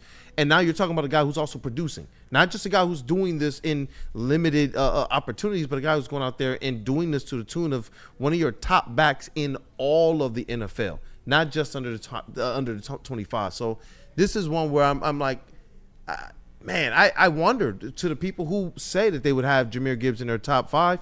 This is where I say by the end of the season, like Mark says, Gibbs and Bowers are in his top 5. By the end of the year, and I know it's a tall task, I wouldn't be surprised if Jahmyr Gibbs has at least a conversation to belong in that top 5. And I forget who said it in the chat, but they think it's crazy that Stroud is number 4, and Mark says Stroud is just way too high. Yeah, that's not crazy. He did have a regression technically last year, but he's definitely should be in the top 5 or top 10. But my question to you is, if you want to put Gibbs in the top 5, who was you taking out? I'm not putting him in the top 5.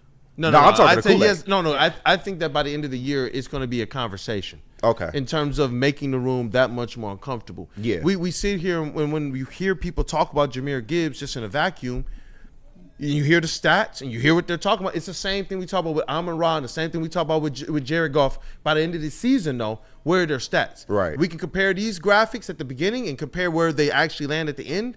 And that's where I believe that Jahmyr Gibbs is going to have that conversation. And the reason why we have to say conversation is because they still got him listed behind a guy that he's clearly better than, and Bijan Robinson. Yeah. So that's where I'm at. It's not that I believe today you just pencil him in the top 5 and you take him out, but by the end of the season, especially if you're saying that you would put him in the top 7, potentially top 7, then he's going to already be in the conversation.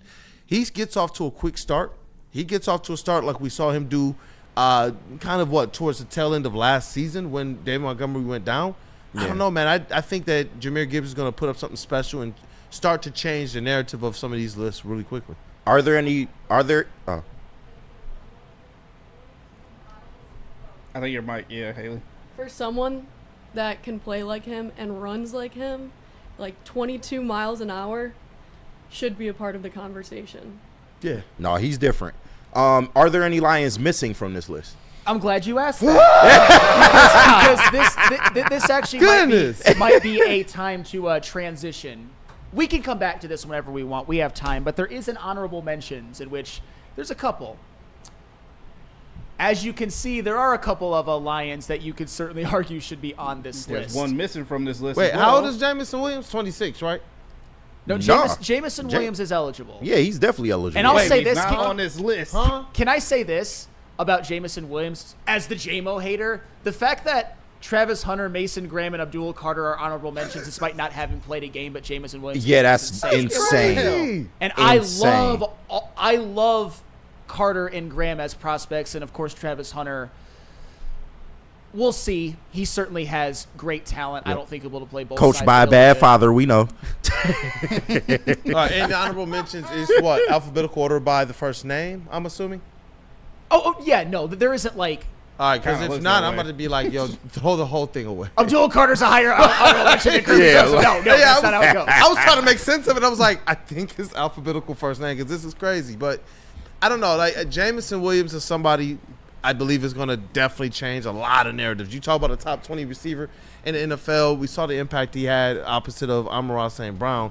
And I do expect in this new offense, when you're talking about keeping defenses off balance, while your offensive line is trying to figure things out, it's good to have a player like Jameson Williams who's pretty versatile. Whether you're passing, tossing, handing it off to him, telling him to just go long, I do believe Jameson Williams is going to be another one of those guys you see get off to a quick start. We saw him last year. I was bullish on that last year, too, that he would be a guy, few receptions, a lot of yards, opportunities to get the Lions into the red zone with ease. I think he's going to move up this thing. I mean, yeah, he's not even should be on this right thing. now. Yeah, J-Mo should absolutely be over there. The fact you all got Travis Hunter on there, he ain't played a snap. Like, come on. Well, that's the biggest gripe of them all to me. I mean, Kirby Joseph, if you're asking me where Kirby Joseph should be, we don't have to go back to the old list, but it had branched at like 16. That's probably where I'd put Kirby Joseph. I'm not saying that he needs to be like top 5 or anything like that, but just based off of the year he had last year, even though his first 2 were up and down, I still think Kyle Hamilton's a better overall safety. Yeah, but Kirby Joseph had the best safety season last year, and those certainly do not grow on trees. Put him on the list. And Sam Laporta, I mean, all right, so let me see if I can find it. There's a few people that are on the list that I could probably take off in favor of Kirby and Sam Laporta. I would probably put Laporta over Tyler Smith. Should we say what up though to some people? Yeah, we can do that. Let's do that first. Yeah. Let's say what up though to some friends. Who should we say hi to, JB Smooth? We gotta say what up though to Dr. Pierce and Mad Packs. Hey, let's rock. I get things started with Dr. Pierce. Attention sports fans, don't miss out on expert sports injury insights with Dr. Jeff Pierce of Michigan Sports and Spine. Join Dr. Pierce every Tuesday during Big D Energy, every Thursday on it's going to be now the Braylon Edwards Show with Matt Shepard, where he's offering top-notch injury advice. Trust the guy that D-Mac does, because Dr. Jeff Pierce is here to keep you in the game and performing at your best. For more information, visit MichiganSportsandSpine.com or call 248-426-9944. And hey, what you got, Mad Packs? Haley here to talk to you about Mad Packs. Hey. Mad Packs is the hottest new cannabis brand, and they have partnered with the one and only Woodward Sports. Don't mess me up. They launched their new products on May 30th, available in select retailers near you. High Low is getting you high for the low, delivering top-tier quality here we go. at unbeatable prices. For Kool-Aid. Shout out Kool-Aid. Boom! Yeah. Shakalaka! Boom! That's right, man. Boom Shakalaka is a live resin-infused tarantula. This one's the bomb. Blizzard packs, THCA, moon rocks that hit like a blizzard. Damn right. Stay tuned with Woodward Sports Network for all the latest updates. Walk into any Lady Jane's Haircuts for Men today. Open 7 days a week. Sit back, relax, and enjoy precision haircut, scalp massage, hot leather neck shave, and hot towel treatment from one of our talented stylists. Step up your game this season and take advantage of our $20 haircut special. Scan the QR code and get your coupon today. Lady Jane's Haircuts for Men, the ultimate haircut experience. Open 7 days a week. Walk-ins always welcome. Lady Jane's Haircuts for Men. It's wicked awesome. Detroit has the best sports fans in the world. That's why they deserve the best sports coverage in the world. We are the Woodward Sports Network. Summer's heating up and Feldman's clearing space for the incoming new models. That means massive markdowns during Feldman's Hot Summer Sale. Get a 2025 Silverado for just $189 a month, or this 2026 Equinox for just $209 a month. Inventory's moving fast, and when it's gone, it's gone. So don't sweat the search. Just get to Feldman. More locations, more inventory, more ways to save. The Hot Summer Sale is on at Feldman Chevrolet, Michigan's #1 Chevy dealer. Love Woodward Sports? Love wearing clothes? Then you should be wearing Woodward Sports clothes. Check out our full line of merch at woodwardsports.com. Just click on Shop. We have all your favorite designs, like Dan Campbell kneecaps, Woodward Golf, and of course, our own logoed out merchandise. Men, women, infants, kids, all love Woodward Sports. Impress your friends. Impress your boss. Impress your dog. Buy Woodward Sports merch today.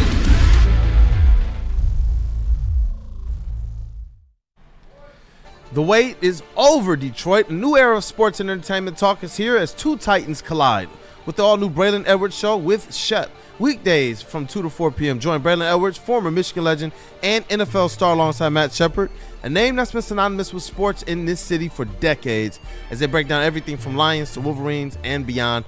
Don't miss the action, only on Woodward Sports Network, exclusively on the Woodward Sports Network. Exclusive. It's Wake Up Woodward, and we are back. Chat family, you guys are the most important part of this thing. Go ahead and smash the like button as we continue to talk about lists. No, it's the other L word. Lions, realistically. You know what? We're getting ready for a season here. Lions football will be happening this month, bro. Preseason, albeit this will be our Lions. And then you're talking about in a matter of 5 to 6 weeks being able to get going with the real thing. So it is. It's that time of year where you do start to dig into who your players are versus the others in this league and start to make your predictions. Yes. So we were talking about before we went to break, and I gave one of mine away. The honorable mentions and who got snubbed. And there's certainly a couple of Lions players who you can argue got snubbed. And if you want to go ahead and put the honorable mentions up again, we can revisit it. I think Laporta and Kirby should be on this list. And if we're talking about, like, if you want me to be honest, this is my opinion. We can get everyone else's too, but in my opinion, I'll just do this quickly. I think Laporta, Kirby Joseph, Cooper DeJean, and Bucky Irving should be on this list. And if I were to take 4 people out, and it's really, really tough, so I know there's going to be a lot of people who disagree, I would take out Tyler Smith, Joe Alt, Jackson Smith and Jigba, and Marvin Harrison Jr. All 4 of those guys are really, really good. And I know the Joe Alt one certainly might not age well because he's going to be a force. But he was a rookie. And I value what, for example, Cooper DeJean and Bucky Irving did in their rookie year just a little bit above Joe Alt. So those are the 4 that I would have in. But to be fair, I also gave 4 that I would take out. But I think Laporta and Kirby are probably the most egregious. Yeah, that's pretty insane, man. Like I read earlier, somebody in the chat was saying, how the heck is Kirby Joseph all-pro, Pro Bowl, or all-pro, but honorable mention on a top 25 on a 25 list? That to me is pretty insane. And Sam Laporta, I think, is one of the most underrated players in all of the NFL. I don't think he gets enough credit. But he had a terrible sophomore year, Kool-Aid. He was awful. Bro, for one, check the numbers. He was not awful at all. And you talk about a player who meshed well with Jared Goff. You're sarcasm. I get it. Let me back up. Sam Laporta. Yes, I was very sarcastic. I mean, I want to be. Trust me, I'm trying to be a little bit more measured with this because it's egregious. But I do get the aspect of what some people say. Mark, just make the whole daggone list Lions players then. But honestly, if that's what it is, that's what it is. Brad Holmes has done fabulous, and if it's like you don't want the Lions to take him too much of your list, well, sorry. By the end of the year, you're going to be proven wrong. We both know the pedigree of player that Kirby Joseph and Sam Laporta is, but more, focus on Sam Laporta. I just think he's one of the most underrated players in the NFL, just hands down, period. I had one interesting question, too, because I saw somebody posting that Jack Campbell and Aiden Hutchinson are both turning 25, or they're going to be over 25 in August, so they didn't qualify for this list. But before the month of August, we're not there just yet. Would you have them on this list? Aiden Hutchinson would be top 5. Obviously. No question about it. And then Jack Campbell? No. Not even honorable mention? Yes. Honorable mention. Take one of the rookies out. Yeah. No disrespect. Like I said, Mason Graham and Abdul Carter, Travis Hunter could all be great. I'm really high on Graham and Carter. Travis Hunter, we know the skill set that he brings. You got to give me a ranking for Aiden, though. I don't want just top 5. Because you would have Panay 1. All right, so I would say I got the list back up for you. Yeah, just because I was curious about this one. I would put Aiden at 2, Kyle Hamilton at 3, Panay at 1. And Aiden over Hamilton might be a little homer, and I'll own that. You could argue either way, but Aiden is certainly top 5. That's a lion sandwich right there. Where's KG, dog? Weezy. Come on, Weezy. Weezy. No, hey! We're asking him that when we get back. Is he above Witherspoon, Mitchell? Is he above Mick? No, he is definitely above McDuffie. Wait. There he is. There's the man. JB, Oh, he's back. Did Flannel, did you and Weezy just become best friends, bro? Yes. All right. KG, You walked in at the right time, dog. Weezy, me and Weezy have a very love-hate relationship, or confusion love. We didn't even read this. Weezy, my dog. We didn't even read this question yet on air. KG, What's up? where's TA on this list? Is he above McDuffie or Stingley? I don't understand where this is coming from. It's because I defend Terry and Arnold. Listen, he should not be on this list just yet. But I believe after this season he will be. So what's up with it? I think there's 0 chance of that, and I'm not hating. Zero? Zero? Hold on. Oh, no, I'm about to act like Sam now. 0? I was okay with him, like, obviously not on this list or even in the honorable mention if you think you want to put one of these rookies above him. feels a little weird because this guy played well above his usage and what any of us expected. I thought he did decently, but 0? Yeah, 0 is crazy. I Sam. think he's a cornerback too. But that you could still get in the top 25 players under 25 even if you're a number 2. I don't think so. Okay, all right. 0 chance is absolutely nuts, Sam. So and you're you know saying it. not you top know that's 25 nuts. and not honorable mention TA. No, okay, if you want to say he could be an honorable mention next year, fine. I just don't think he's going to end up on this list. And prove me wrong. But no, you're right. If we want to make his the right conversations about that top 25, that's where you need TA to be. I don't think so. I don't think you need TA to be top 25. It would be nice. Yeah, no, it would be you fantastic. You don't need him to do it. It would be nice, though. I feel like it solves some things, at least for the cap It in would the be short-term window. fantastic if he was top 25, and I will put all the egg on my face that I can. I just they're crying for another jersey bet. To me, I've never seen a fan base overrate a player more than rookie TA. I'm sorry. Jonathan Laura says jersey bet, jersey bet, jersey bet. How you feeling, Fine. Flannel? Fine. Uh-oh. We got him. Ladies and gentlemen, we got him. How do we quantify this? Like if Steve Palazzolo puts out a list next year, okay, fine. I'll get a Terry on Arnold jersey if he's on this exact same list next year. It's on wax. Let's go. It's Let's on wax. go. And don't think because you off the show, we not going to come find you. Like, we I know know. where It you is at. the top 25, not the honorable mention, right? Yeah. All right. 'Cause Top I said- 25. Yeah, we'll make it. That's the conversations. Yeah. It's There- top 25. He can easily be in the 20s by next season. All right. If he has the season, I think he can be 20 to 25 next Let's year. ask the people too, man, how they feeling about TA in the chat, JB Smooth, if they believe Terran Arnold will wind up on this list. 0 by chance next is season. insane, though. Zero That is chance crazy. is You don't want to crazy. take that back? 0? Yeah, I'm looking at the chat. Low dog. percentage, sure, but 0, Sam? I'm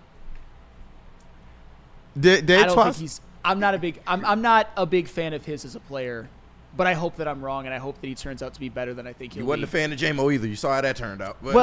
Well, and there's also people that would put J-Mo number like 5 on this list, and those people are equally moronic. Desert Stallion, 14 says Flannel's a real one for another jersey bet. I'm telling y'all, man, one of the realest people I know out there. Yeah. I remember the day D-Max said it. He was like, man, he grinds my gears, but he stands on business and one of the most loyal people ever. And it was just like, that's Flannel, and that's a lot of the people here at this network, man. And chat family, man, you guys have been on it today. I'm seeing a lot. Jay Hart says a TA6 jersey loading. That's interesting too that he moved off of number 0 to number 6. Shout out to him. I know he And did Gibbs it got 0 for sentimental reasons, but shout out to him. TA might be our best corner. That's from Detroit. Eric Allen, TA is an honorable mention this year. Next year he may be in the 15 to 25 range. So Eric believes that TA deserves to be an honorable mentions list this year. No, I completely disagree. I'd put rookies over him as an honorable Can you mention. go back to that honorable? No, go back to that list. Because you can make the argument the guys that haven't played a snap, you could replace. Yeah, you go could back put to TA that. in the honorable mention. You could. What do you think, KG? Like I said, anybody that hasn't played Yeah. a snap. Abdul Carter, yeah, we expect you to be on this list, but you haven't played a snap. Travis Hunter, you haven't played a snap. You can easily put TA in the honorable mentions in terms of these guys, but would I put him on the list as of right now? No, I would not. And I'm a TA fan. I stick That's up real. for TA. That's real. That's real. He don't deserve it yet, but he'll get there. Fair. Fair enough. Maybe I exaggerate your fandom a little bit, but Yeah, I'm a realist too at the same time. Like, come on, Sam, don't do that. Mark does say he does wish, though, that the Lions drafted Sam Steele last year and Josiah Stewart this year. I mean, Go Blue. I still think To TA be- is a better fit for the type of defense we play. to be fair, They threw him into Sandra the fire. still, he had a couple. I mean, he really kind He of made effed plays. on us in the playoffs. Yeah. One of them was because Jamison Williams was throwing the ball, which should have never happened. But I digress. However, Sandra still, he gave up a lot of big plays and yards too. The difference is he had a couple of interceptions. That's really what separates Sandra Still's rookie season from TA's, is that Sandra Still had the takeaways, TA did not. And don't get me wrong, I'm not a glutton for a takeaways. You can be a great corner and not get a lot of interceptions, i.e. Sauce Gardner. DJ Reeves. But if you don't get takeaways, you have to allow like a low passer rating allowed when targeted. If you do that, if you take away half the field, that's even better than takeaways to me. Shout out to our guy Booner in the chat. Shout Boon out. Squad in the chat. Shout out. One of our brothers here, formerly of Woodward Knights, the great Man, what? The I can't have Kool-Aid nothing nice. victories, all of that type of stuff, man. Yo, that was what a show, man. Shout out to him, brother. I can't have nothing, man. Yeah, but he's in the chat and he actually agrees with you. He told Eric Allen, playing as much, man, as you want. You got to be good to make the list, though. And then he also says, shout out to the fellas. Shout out to you, Booner. Shout out to the guys, Jeff, Lucas, yes, sir. Gentry, Crunch Time, Caleb. Shout out, man. Yeah. Some stars over there, man. Oh, there are some absolute stars. Is there anybody that you guys, because I mentioned a couple that I would put on the list if you need me to do it again, KG. I'd put Bucky Irving and Cooper DeJean on as well as Kirby and Laporta. Okay. Anybody else have someone non-incoming rookie that they would have on the top 25 list? You can technically make an argument for Chop. I'm still a big Chop Robinson fan. Cooper DeJean, you can absolutely make an argument for. Devin Achane, I wouldn't. What did he do last year? He had a bit of a down year. Yeah, because I thought so. And coming off the injury, probably wouldn't put him on. But that's about it, though, besides Kirby. Kirby absolutely deserves a place on there. Sam Laporta, just based on the year, he took a downgrade in stats last year, mostly because, the emergence of J-Mo and everyone else in this offense. But, yeah, I would keep that. I would keep that as is. But Chop Robinson, Kirby Joseph, for sure, you can make an argument for. You know what? And Cooper DeJean. A little research on the fly, because I hate getting things wrong. I didn't really recognize your game last year, Devon Achane. Even though his rushing stats weren't what we expected, he had 907 rushing yards, 6 touchdowns, 592 receiving yards, 6 touchdowns. So over 1,500. Actually, would that be my calculations? What, 1,499 scrimmage yards, 12 touchdowns? That's a pretty damn good. He can be honorable mention. To me, he can be honorable mention. Not list, but honorable mention. It's going to be crazy to see Travis Hunter this year, though. Like, are they really, really, really going to let him go cornerback and wide receiver? It's a mistake not just if they list do. him, but are they really going to play him? It's a mistake if they do. They can't. The wear and tear that kid is going to incur. Like, come on, man. They can't do this. They can. No voice of reason. They can do it. You know what? And they need to sell tickets. They're going to want to put butts in seats. Oh, they might try it. Won't. No. Liam Cohen's trying to not get fired after year one. Duval. Right? JV, voice of reason. Travis Hunter, man. Talk to me, bro. I mean, you guys said it already. Duval, and they are trying to put butts in seats and sell tickets as well as merch. So I wouldn't put it past them if they played them on both offense and defense just to make the team a little bit more exciting. I mean, hell, you need some kind of boost out in Jacksonville. So I see Big Con 51-2, Braylon Allen, running back for the Jets. Watch out. I mean, he was all right, Yeah. but Breece Hall, he's big year for Breece Hall. Goodness gracious, man. It's interesting. Big like Breece Hall fan over here. Me and Neil had one of our most famous screaming matches about Breece Hall. It's a fact. You guys He have had a good had year. some pretty good screaming matches. I know, right? Some He pretty had to good carry the offense because he had Aaron Rodgers as his quarterback. So He had a better statistical year though than people give him credit for. People act like Aaron Rodgers had 13 touchdowns and 21 picks. might as well. No, They that's ended not up in the fair. same place. No, I mean they were bad. There was a bad team. It was a bad situation. But Rodgers had Sean Belegian will back me up on this, and Sean Belegian doesn't usually get argumentative on a BDE. Hey, Shout out yeah, to I him. know. He got argumentative about that. He did. Sheesh. Let's say what I've done to some friends, and we'll get back, man, to the conversation. The TA stuff is interesting. TA is just taking over the chat. I kind of just got engulfed in it. It's I just Booner conversation and TA. I just hate that people act like you say people overrate him. I feel like people also throw smut on him like he had a bad year. He didn't have a bad year. Like he didn't have the year that you wanted him to have. He didn't have the greatest, rookie corner year ever, but he had a And that's why I solid wonder, year. like, if they could have played him, like, hit him a little bit or taken the usage down. I wonder if there was a scheme that could have put him in a little bit better position where the stats and the performance doesn't look as glaringly I feel kind of you. egregious as it did to start the season. They put him in the best position they could have. He played the most man coverage snaps as a rookie, and I know that's not like an award or anything, but the fact that he came in day one and was able to do that as a rookie, that And does improve. point to he will have success in the future. That's what he was. improved That throughout was. the year. That's what was so strange about TA's year is his man-to-man numbers are actually good. Yes. It's just everything else was left a lot to be desired. And that's something that we don't usually see. It's like when he was thrown most to the Wolves, he did best. When you hid him or played more zone, that's where he had more of his struggles. He had a very strange rookie season. But ultimately, to be fair, it's not like he was costing the Lions games. Not at all. I'll He give was him that. the furthest And thing he from the seemed Lions' to be problem. really good at. Okay, that's not true. He does. Just to back up your point, it's the thing that everybody says. He's always there on spot. When it's like reading the receiver, reading the route for them, running the route for them, he's there. Sam, and that's why he was getting effectively the flags early on. When he got the handsy stuff figured out, you're right, man. In that man-to-man, he didn't get overshadowed or outmatched. No. Sam, what loss did he contribute to? I mean, because you see, there's a lot of people that there's not very many people that contributed to losses. To be fair, Yeah, if you want to say maybe the Buffalo game, because the defense as a whole didn't play well. Yeah, I mean they had 2, so there's not a lot to choose.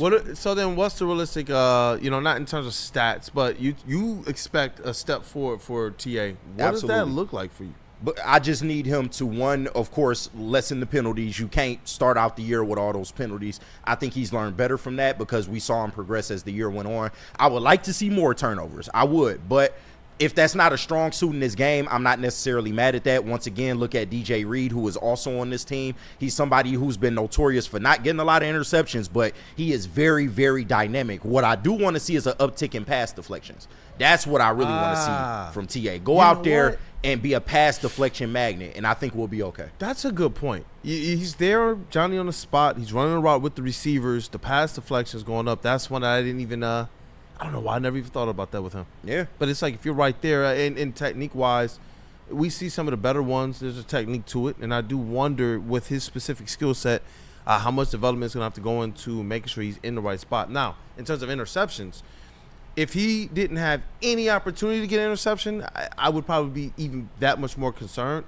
But he dropped like 2 or 3. He did. I can just off the top of the mind drop like 2 or 3 opportunities. Yeah. So at least we know he has put himself in the right positions. And then I do wonder if he has 2 or 3 interceptions on the year.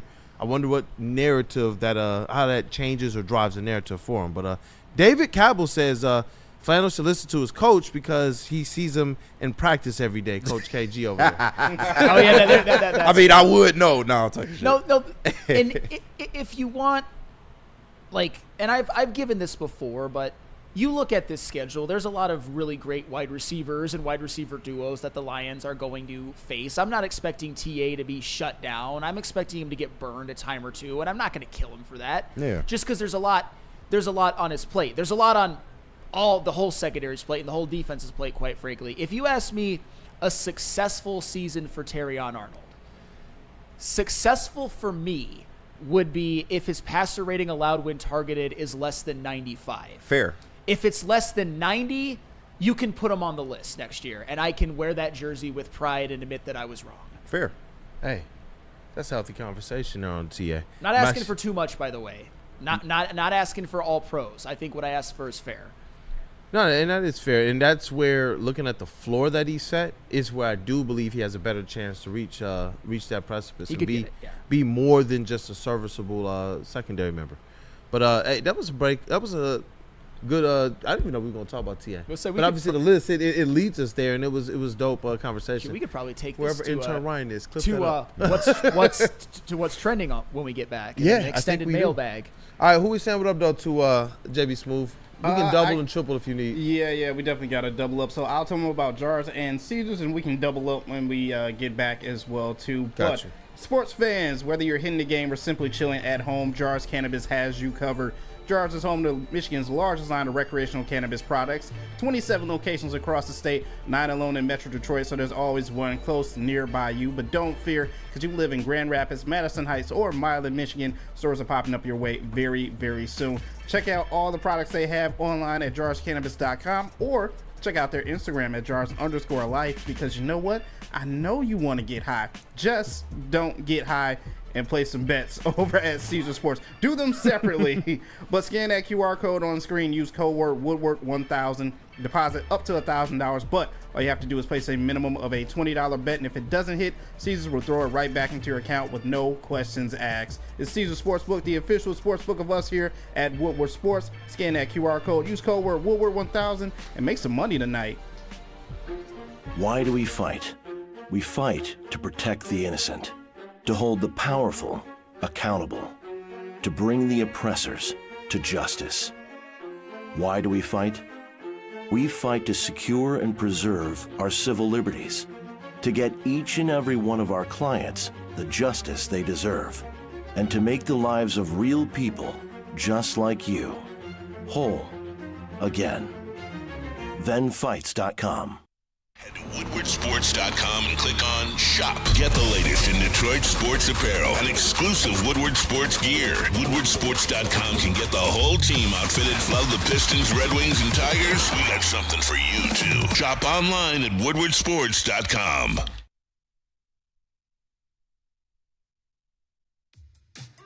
How do people feel about getting a Planet Fitness membership for $15 a month?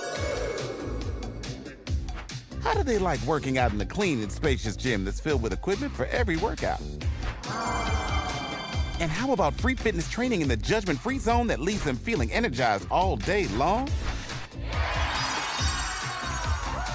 Join Planet Fitness today with the free PF app, online or in club, and start getting that big fitness energy for $15 a month. A ton of fun, a ton of sports, and a ton of man meat. Welcome to the Woodward Heavyweights, live daily 5 to 7 p.m. on Woodward Sports.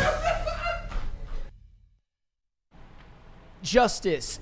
It just means different things to different people, but whether it is a settlement or a verdict, justice is always worth the fight. If you've got a case, contact the fighters at Venn Johnson Law today, and you get justice you deserve. Tough, tenacious trial lawyers, Venn Johnson Law. And BlackRock, shout out to BlackRock because Summer of Giveaways starts right now. They're dropping prizes every week for 8 weeks, and today is the big reveal. First up, 4 tickets to the Tigers game on August 4th, and the grand prize, 4 tickets to the big home football opener on September 14th. Just scan that QR code or go to the link pinned in the chat, which I forgot to do once again. Sorry about that. Fill out the form and you're automatically in. Each entry gets you into that week's prize and the grand finale. Tune in every Monday to see if you win, only with BlackRock and us here at Woodward Sports. And now it's time for the most electrifying segment on the internet. Bum, bum, bum. It's What's Trending with JB. Live on Wake Up Woodward. Ain't nobody better than my man JB Smooth. What up, though? Talk about it. Hey, what's going on, everybody? What's up, chat family? Got a couple videos for you guys. Sorry, it's not any Uno updates in Vegas that's going on right now, but do you guys know how hard it is to be a cameraman out here at some of these sporting events? Well, let me show you.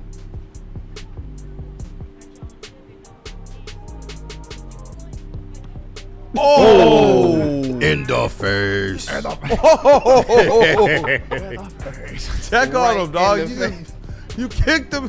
No, man. Like, help him up. Go see if he's all right, bro. Technically, he did his job. He blocked the ball. It's state of play. In the face. Shout out to Rob Riggle. I think he was ugly anyway. It's okay. What, is that intern Ryan who kicked the ball? That kind of looks like Ryan, right? That dude That look like intern Ryan. But Ryan got a generic face. I told him that. He looks like everyone. Like, he looks like everybody. He does play soccer, too, so yeah, that might be him. You say he's the starting point for, like, create a GTA player? Yeah, bro. Like, generic player 6 on NBA 2K. That's him right there. Like, he do look like Ray Liotta a little bit. Like, he got Ray Liotta. He look like a lot of people, bro. Shout out to intern Ryan, dog. Shout out to intern Ryan, man. That one was pretty rough to see. This next one's going to be a little bit harder to see as well, too. I don't know if you guys know what cauliflower ear is, but this is a way to get rid of it. Oh, no. Oh, bro, what the fuck? Whoa. Come on, big. What? Walk it off. Walk it off. What are you doing? Walk it off. Why would you agree to that? Just walk it off.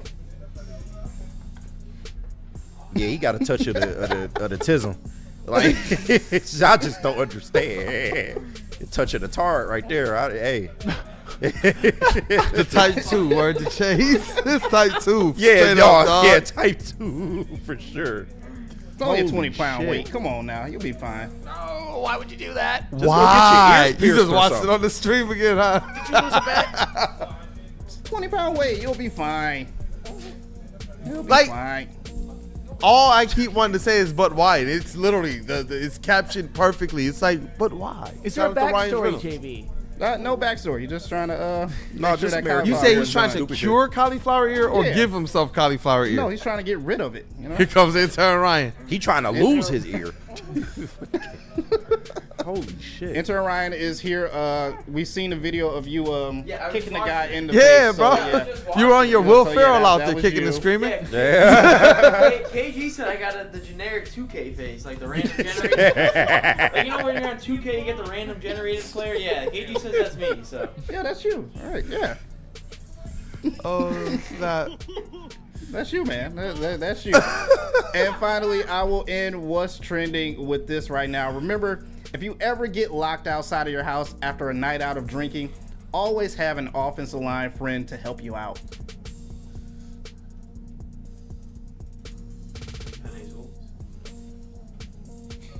What? Wait, what? Blue 42. Oh, Oh, he's locked out? Hell no. Bop! Oh my Shit, God, hey. he just opened it. At least he did it. Is he okay? Probably not. Hey! Dislocated his shoulder, but hey, I'm out. T-shirt. He said Dog, good. he though. gets good. one. No, he a tough guy for He real. gets You a real tough guy. t-shirt. That's Let's a go. wood door. Blue 42. That is a wooded door. It's the way Willie B is just like nodding approval for me, bro. That ain't that cheap. That ain't There that you go. cheap wood either. That's a thick ass wood door he did See, you it. need a guy like this on your team. Yep. It's like, I'm good, I bro. forgot that's your line of work a little bit, huh? No. If you broke a parking lot light, oh yeah, payday. Shut up. We will replace that light and then we'll charge you up the ass for it. I ain't talking about no little $200-$300. Willie out here revealing industry trades. Right, the secrets. I know he felt that shit the next day. I know he did. Holy shit. Goodness. Hey, man, he's just trying to get He into was his a D house. tackle He in forgot his the day, keys. though. You can tell. And yes, Anybody what with up- that kind of form. Yeah. What up, though, with Detroit Gunny? You are 100% correct. Kicking and Screaming, a highly underrated comedy. Oh, yeah. Definitely. Any early Will Ferrell, like, oh my God. Yeah. You got Classic. preface like the. Yeah. Yeah, later Will, not so much. But we still love him, though. Yeah. Yeah, but shout out to him as well too. It was his birthday earlier this week, so shout out to Will Ferrell. But Hey. that's it for What's Trending today, sponsored by Gold Crown. Shout out to Gold Crown once again for sponsoring What's Trending with myself, JB Smooth. So let's get into some mailbag while we got some time, fellas. All right. And we took care of everything? We still got to hear from the Massage Chair House and Loom, which I believe Let's- those are both. Yeah, let's take a quick one. Hey, give the Tab family some time, get some mailbag questions in. And we'll take a quick one and we'll be right back. Yeah, we. Massage Chair House first, Haley. Okay. What up, Doe? To Massage Chair House. Hey. Looking to upgrade your relaxation game? Check out Massage Chair House in Bloomfield Hills, Michigan. The largest chair showroom in the Midwest, located near the corner of Woodward and Long Lake Road. Experience luxury comfort with Dr. Eric Duncan, the Wellness Doc, creator of the top YouTube massage chair review channel. Book a visit at www.massagechairhouse.com or scan the QR code right above me. Massage Chair House, your ticket to ultimate recovery and relaxation.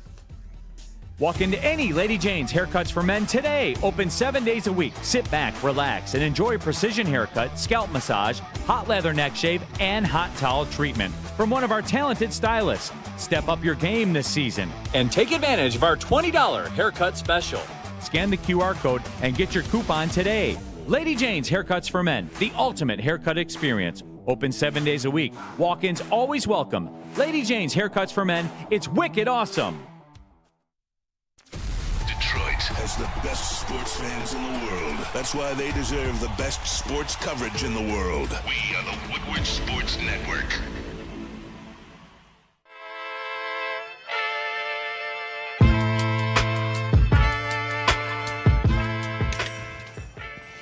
Hey, Tony, what's up, bro? Same circus, different clowns. For sure. You want the usual, the big zip? You know me too well. Throw a little something extra in there for your ma. Oh, Hope man. she's doing all right. Ay, guy, sei un santo. You're a saint. All right, buddy. We'll see you next time, okay? Grazie. Woodward Avenue, the first paved road in America. Woodward Sports, the first sports network born in Detroit and made for Detroit.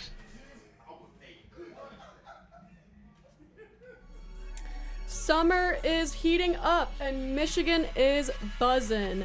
Each can delivers 7.5 milligrams of real THC wrapped in bubbles, crafted with real fruit juice, and no artificial sweeteners. They're bold in flavor but low in calories, and 100% hangover free. It's all bubbles with no troubles. Perfect for poolside sips, bonfire nights, or lake day chills. Available at any of Loom's 38 locations across Michigan. Use code WSN30 for 30% off your entire order, online or in store. Go to www.loom.com today. Wake up, Woodward chat family. You guys have been epic all day. The engagement has been hilarious. It's been informative. Some of it has just been wrong. I'm sure Flannel will let you know of those times. But we do got some mailbag questions in here. Charles McClain, Feldman Mailbag. Should the Lions sign Teddy Bridgewater as QB2? Most analysts have QB2 as a weak spot for the Lions. Campbell likes backups with playing experience. I feel almost as if he just has carte blanche here. Like, if he just wants to be here, he can be here. You're right. When he popped back up in the organization last year, I was like, what? Yeah. Can we sign Tate Ratledge first, as Ryan said, before we worry about backup quarterbacks? Jeez. We'll get to that more tomorrow, by the way. We'll get to that more tomorrow. I think Teddy should just, if you want to be here, just be on the sidelines at this point. Because even if he were to come in a backup situation, I don't think he'd be able to do anything for us. You know. I don't know. I hope that Hendon Hooker can just put a stranglehold on that job. You would think, right? Because let Hook cook. Look at how about I said JB over there. Smart. Let Hook cook. Do not let people fool you. The backup quarterback position does matter, and more often than you think, they play a role in getting your team to the heights where you want to go. You look at Nick Foles and Jeff Hostetler as the greatest examples, but Teddy Bridgewater came in for Drew Brees and went 5-0 one year. You look at what Cooper Rush has done for Dak Prescott. You look at in the 1998 Broncos, John Elway had to miss some games, and Bubby Brister, no, that's not a made-up name, that's a real person, came in and was undefeated. Earl Morrall did it for the 1972 Dolphins. I could go on and on and on.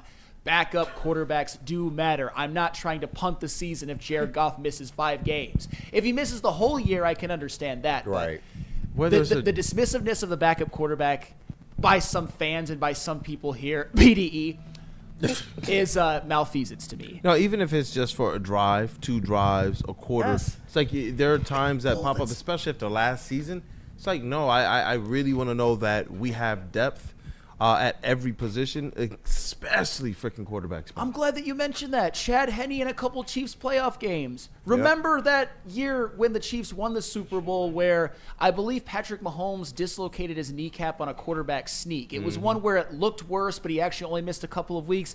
Matt Moore came in and performed well enough. It was only for a couple of games, but you need that. Like, do not underestimate that as a Lions fans. And right now, I don't know if they have anybody capable. Hopefully it's Hooker, but everybody seems to think it's not. So we'll see. JB Smooth. I mean, because we talked about it, man. This preseason, you already know what everyone's looking at. It's Hendon Hooker at quarterback. He's going to get opportunity to go out there and prove that he's making some type of progression, but it's still just preseason. And I agree with a lot of what Flannel was saying. You want to make sure that backup quarterback is solid, whether it's the preparation, whether it's the support that's lent in the quarterback room, because we know that there's a lot that goes on with those backup quarterbacks, and Broder was able to give us kind of the behind the scenes of that to a degree as it relates to even some of the other quarterbacks down the depth chart or people in that room, people that even guys like a Teddy Bridgewater who continue to lend not just his assistance to the quarterback room, but also to the wide receivers. Yeah. So it's like from the intrinsic, there's going to be something there. But we've seen where the backup quarterbacks have had to step up and play important roles. And we know this. Right now we say if Jared Goff goes down, well, that's the season.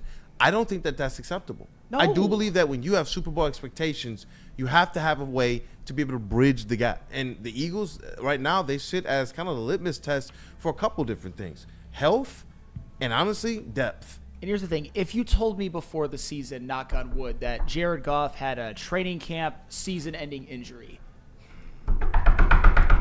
cannot stress enough, knock on wood, I would rescind my Super Bowl expectations. However, pop up. that's not always what we're talking about. The examples where I gave of backups actually leading teams to Super Bowl runs, Carson Wentz was MVP level for damn near the whole season. That shit. Phil Simms played the majority of the season, the year where Jeff Hostetler had to take over in 1990. I believe it was 1990. And all the other examples, John Elway played the majority of the season. Earl Morrall did play the majority of the season for the 1972 Dolphins, but Bob Greasy took back over in the Super Bowl. You need somebody who can bridge gaps, not save your whole effing season. That's not what we're looking for. We're looking for gap bridgers. BitCon 51 Mailbag. Any of you guys going to be out there for the Dream Cruise, the Woodward Dream Cruise? I come up from Charlotte every year, would like to meet the WUW Crew. I know we're definitely going to be, we're going to have a tent, we'll have some representation, and I know it's August 16th, Saturday from 9 a.m. to 9 p.m. From what I believe, we will be store. right outside of Lady James. We'll have a table set up and all that, but we will be a part of the festivities. Yeah, and I'm going to stop by like right after church. I'm going to just stop by and say what up, though, to the people, man. Yeah. Hey, that'd be dope, man. Yeah, and what up, though, with Detroit Gunny? Didn't Kurt Warner come out of nowhere to take over for Trent Green? I mean, that's another example. And I didn't even use something like that where Trent Green had a season-ending preseason injury and Kurt Warner came out of nowhere and had an MVP season and obviously became Kurt Warner. I mean, that freaking happened to Tom Brady as well. Yep. And I'm not saying that those things are common or they're going to happen again. It's just you can't punt everything if Jared Goff misses 5 or 6 games. You can't just be like, that's 0-5. We're going to put an incompetent guy out there. Not acceptable to me. Not at all. And this is an interesting one. Detroit straight up. Mailbag. He says, why don't we go sign Al Horford? Talk about the Pistons to a 1-year deal. He was a starter for the Celtics, and he stretches the floor, and he still plays solid interior D for his age. I'm not against Al Horford at all. Not at all. Bring the Grand Ledge Michigan native back. Like I am not against having Al Horford here, especially if you can make it on a team-friendly deal. If it's 1 year at this stage of free agency, that's something that is definitely possible. But I wonder if he's waiting out to see what contender he could join. Yeah, because the And if problem is is that or not. he's not a vet minimum guy, even though he is older in age, because he can still contribute heavily to a team. So that's the problem. You're going to have to pay him above the vet minimum if you want to get him here. That's the only problem. So now we want money Al talks. Horford and Russell Westbrook. Right? Yeah. Hey, you know Or what? 50 older people. Hey, y'all keep playing Russ on this Detroit. That would be Pistons team. awesome. Westbrook. That would be Shit, awesome. okay. Right now, I Him, actually- mentor. There's your backup ball handler. I mean, JB Smooth. Come on, man. There's your backup ball I handler. And mean, mentor Ivory and I don't mind Al Horford, if I'm being honest with you. Like, I like that, but Westbrook, I don't know about that. Nah, you out your I don't know mind. about that. It's like our old Detroit, as always. Let's just bring in these Asian veterans to get one more hurrah out of their career to die here in Detroit. Don't do that. Dang, you think he just done? I don't He not think cooked. Right, He no, definitely he's not not. cooked. Now he ain't gonna He shoot showed a worth a little bit damn. more last He's not gonna shoot worth a damn. Like we gotta accept So what that. do we But as want far him as for? like defense, ball handling, And he's gonna contributing. be okay. Like He is the Killian Hayes 2.0. What nah, I are you wouldn't. doing So right yeah, now? let's not. That's a former MVP. We not gonna do that. Do Jay. not, We don't not do doing that. Don't do that, man. Come on. Take it a little too far. I don't know Hall of what Fame that's- player you talking Killian about. Hayes 2.0. Yeah, Killing it. yeah. Tell him to come up here, man. Russell Westbrook, Killian Hayes 2.0. Jeez. Oh yeah, Goodness, I'm easy. looking Shout for out to one Easy. more. One more. Brock Osweiler started the season of Peyton's last Super Bowl. Yes, Peyton Manning. Even though that wasn't a quarterback-driven Super Bowl, and we all knew that, Brock Osweiler had to step in when Peyton got hurt, and kept the Ferrari from crashing, just like what Peyton Manning did for the majority of the year. But yeah, there's another example right there. For our Woodward ringside crew, this is What Up Though with Detroit Gunny. Shout He out. says, I can be boots on the ground for you all at Survivor Series at Petco. Wait, say that again. He says he can be boots on the ground for you guys at Oh. Survivor Series, which is happening at Petco. Who said that? Them. Yeah, that's What perfect. Up Though with Detroit Gunny? Hey, shout out Detroit Gunny. Yeah, absolutely. And any Link up with us, feedback bro. on Survivor Series. Yeah, no, absolutely. We will absolutely feature your content on the show. So if you have anything, please send it to us. Yeah. I know JB has social accounts. We can probably get you to send it to the Woodward account as well. And yeah, Survivor Series, man, we still a little ways out from that. But at Petco Park is going to be absolutely amazing, man. The next big event we got coming up for WWE anyway is SummerSlam. I love it. I love that we can use What Up Doe with Detroit Gunny for his California connection too. You know, kind of bridging the gap because he's a Detroit sports fan. Hey, we featured him on the show before, so Yep. Holla at us, Gunny. Yeah. He said Bridgewater got in a little trouble at his school where he coaches, and from what we see, it was really him supporting from being too generous, supporting being too nice for helping the young people out, because back in the, we look out for it's folks, worth getting and suspended. that's not even fair. Right. And you punish somebody to try to do what's best for your players, because some players don't have the funding, and the coaches do what's the best for their heart to do. They get in trouble. It's like in basketball, and in basketball, especially in JUCO and in Division I colleges, some kids can't go out and get paid back in the day. And you got coaches that look out on the table, and they're not supposed to do that, but guess what? They did anyway. Yeah, it absolutely happened. I mean, come on, man. I mean, if you do the best for your heart and help people, help the players for a better future, instead of give them off the street, get them off the street and help them make something, make them their purpose. You don't need to be punished for that. I believe the children are our future. Teach them well. Let them lead the way. Damn. Oh, man. Well, you know what? Let's get this chest pass. We'll break this down, because I think that's a show. But I need KG and Justin to step up here, man. Okay. Come on, man. Okay. Come on, man. The team. Come on. Real, man. Just bring the stick mic if you got that one. Yeah, we got it. Because we're breaking it down. We know that tomorrow will be last show of WUW, but you guys won't be here for tomorrow's show. So I just wanted to make sure that all the thanks in the world that I can give, all the appreciation I can level at you guys, and obviously the whole crew, but we'll have more time tomorrow for the rest. But man, I think this thing went as long as it did because of people like you all. I remember at the time that you guys entered the company, both times it was a little bit of behind the scenes, trying to figure things out, trying to find level. And you guys have done more than that for the company, and so much more than that for me personally. Behind the scenes, I know people, they see what we do here, but off camera, even this time here, I'm grateful that this WUW Crew, this Wake Up Woodward, is something that created these bonds. The bonds I have with Broder, Flannel Sam, JB Smooth, KG Justin, the rest of the WUW Crew, the interns, what this platform has meant for the last year and a half. It's helped to spur a lot of opportunity, and it's helped to be able to bring in and create, I think, stability for some of our interns, because you were an intern at one point in time, and now you're big dog on the block, and I'm grateful to see that. And so I just wanted to make sure that with this being you guys' last WUW show, because I remember the day you came to me and was like, Kool-Aid, like, I know I'm on a couple different shows here at the network, but I just want to be part of the WUW Crew. That, I was like, I don't even know why. But it hit. I mean, we're just everyday people, man, out here just following a dream, taking advantage of an opportunity, and trying to be something special as it relates to the team.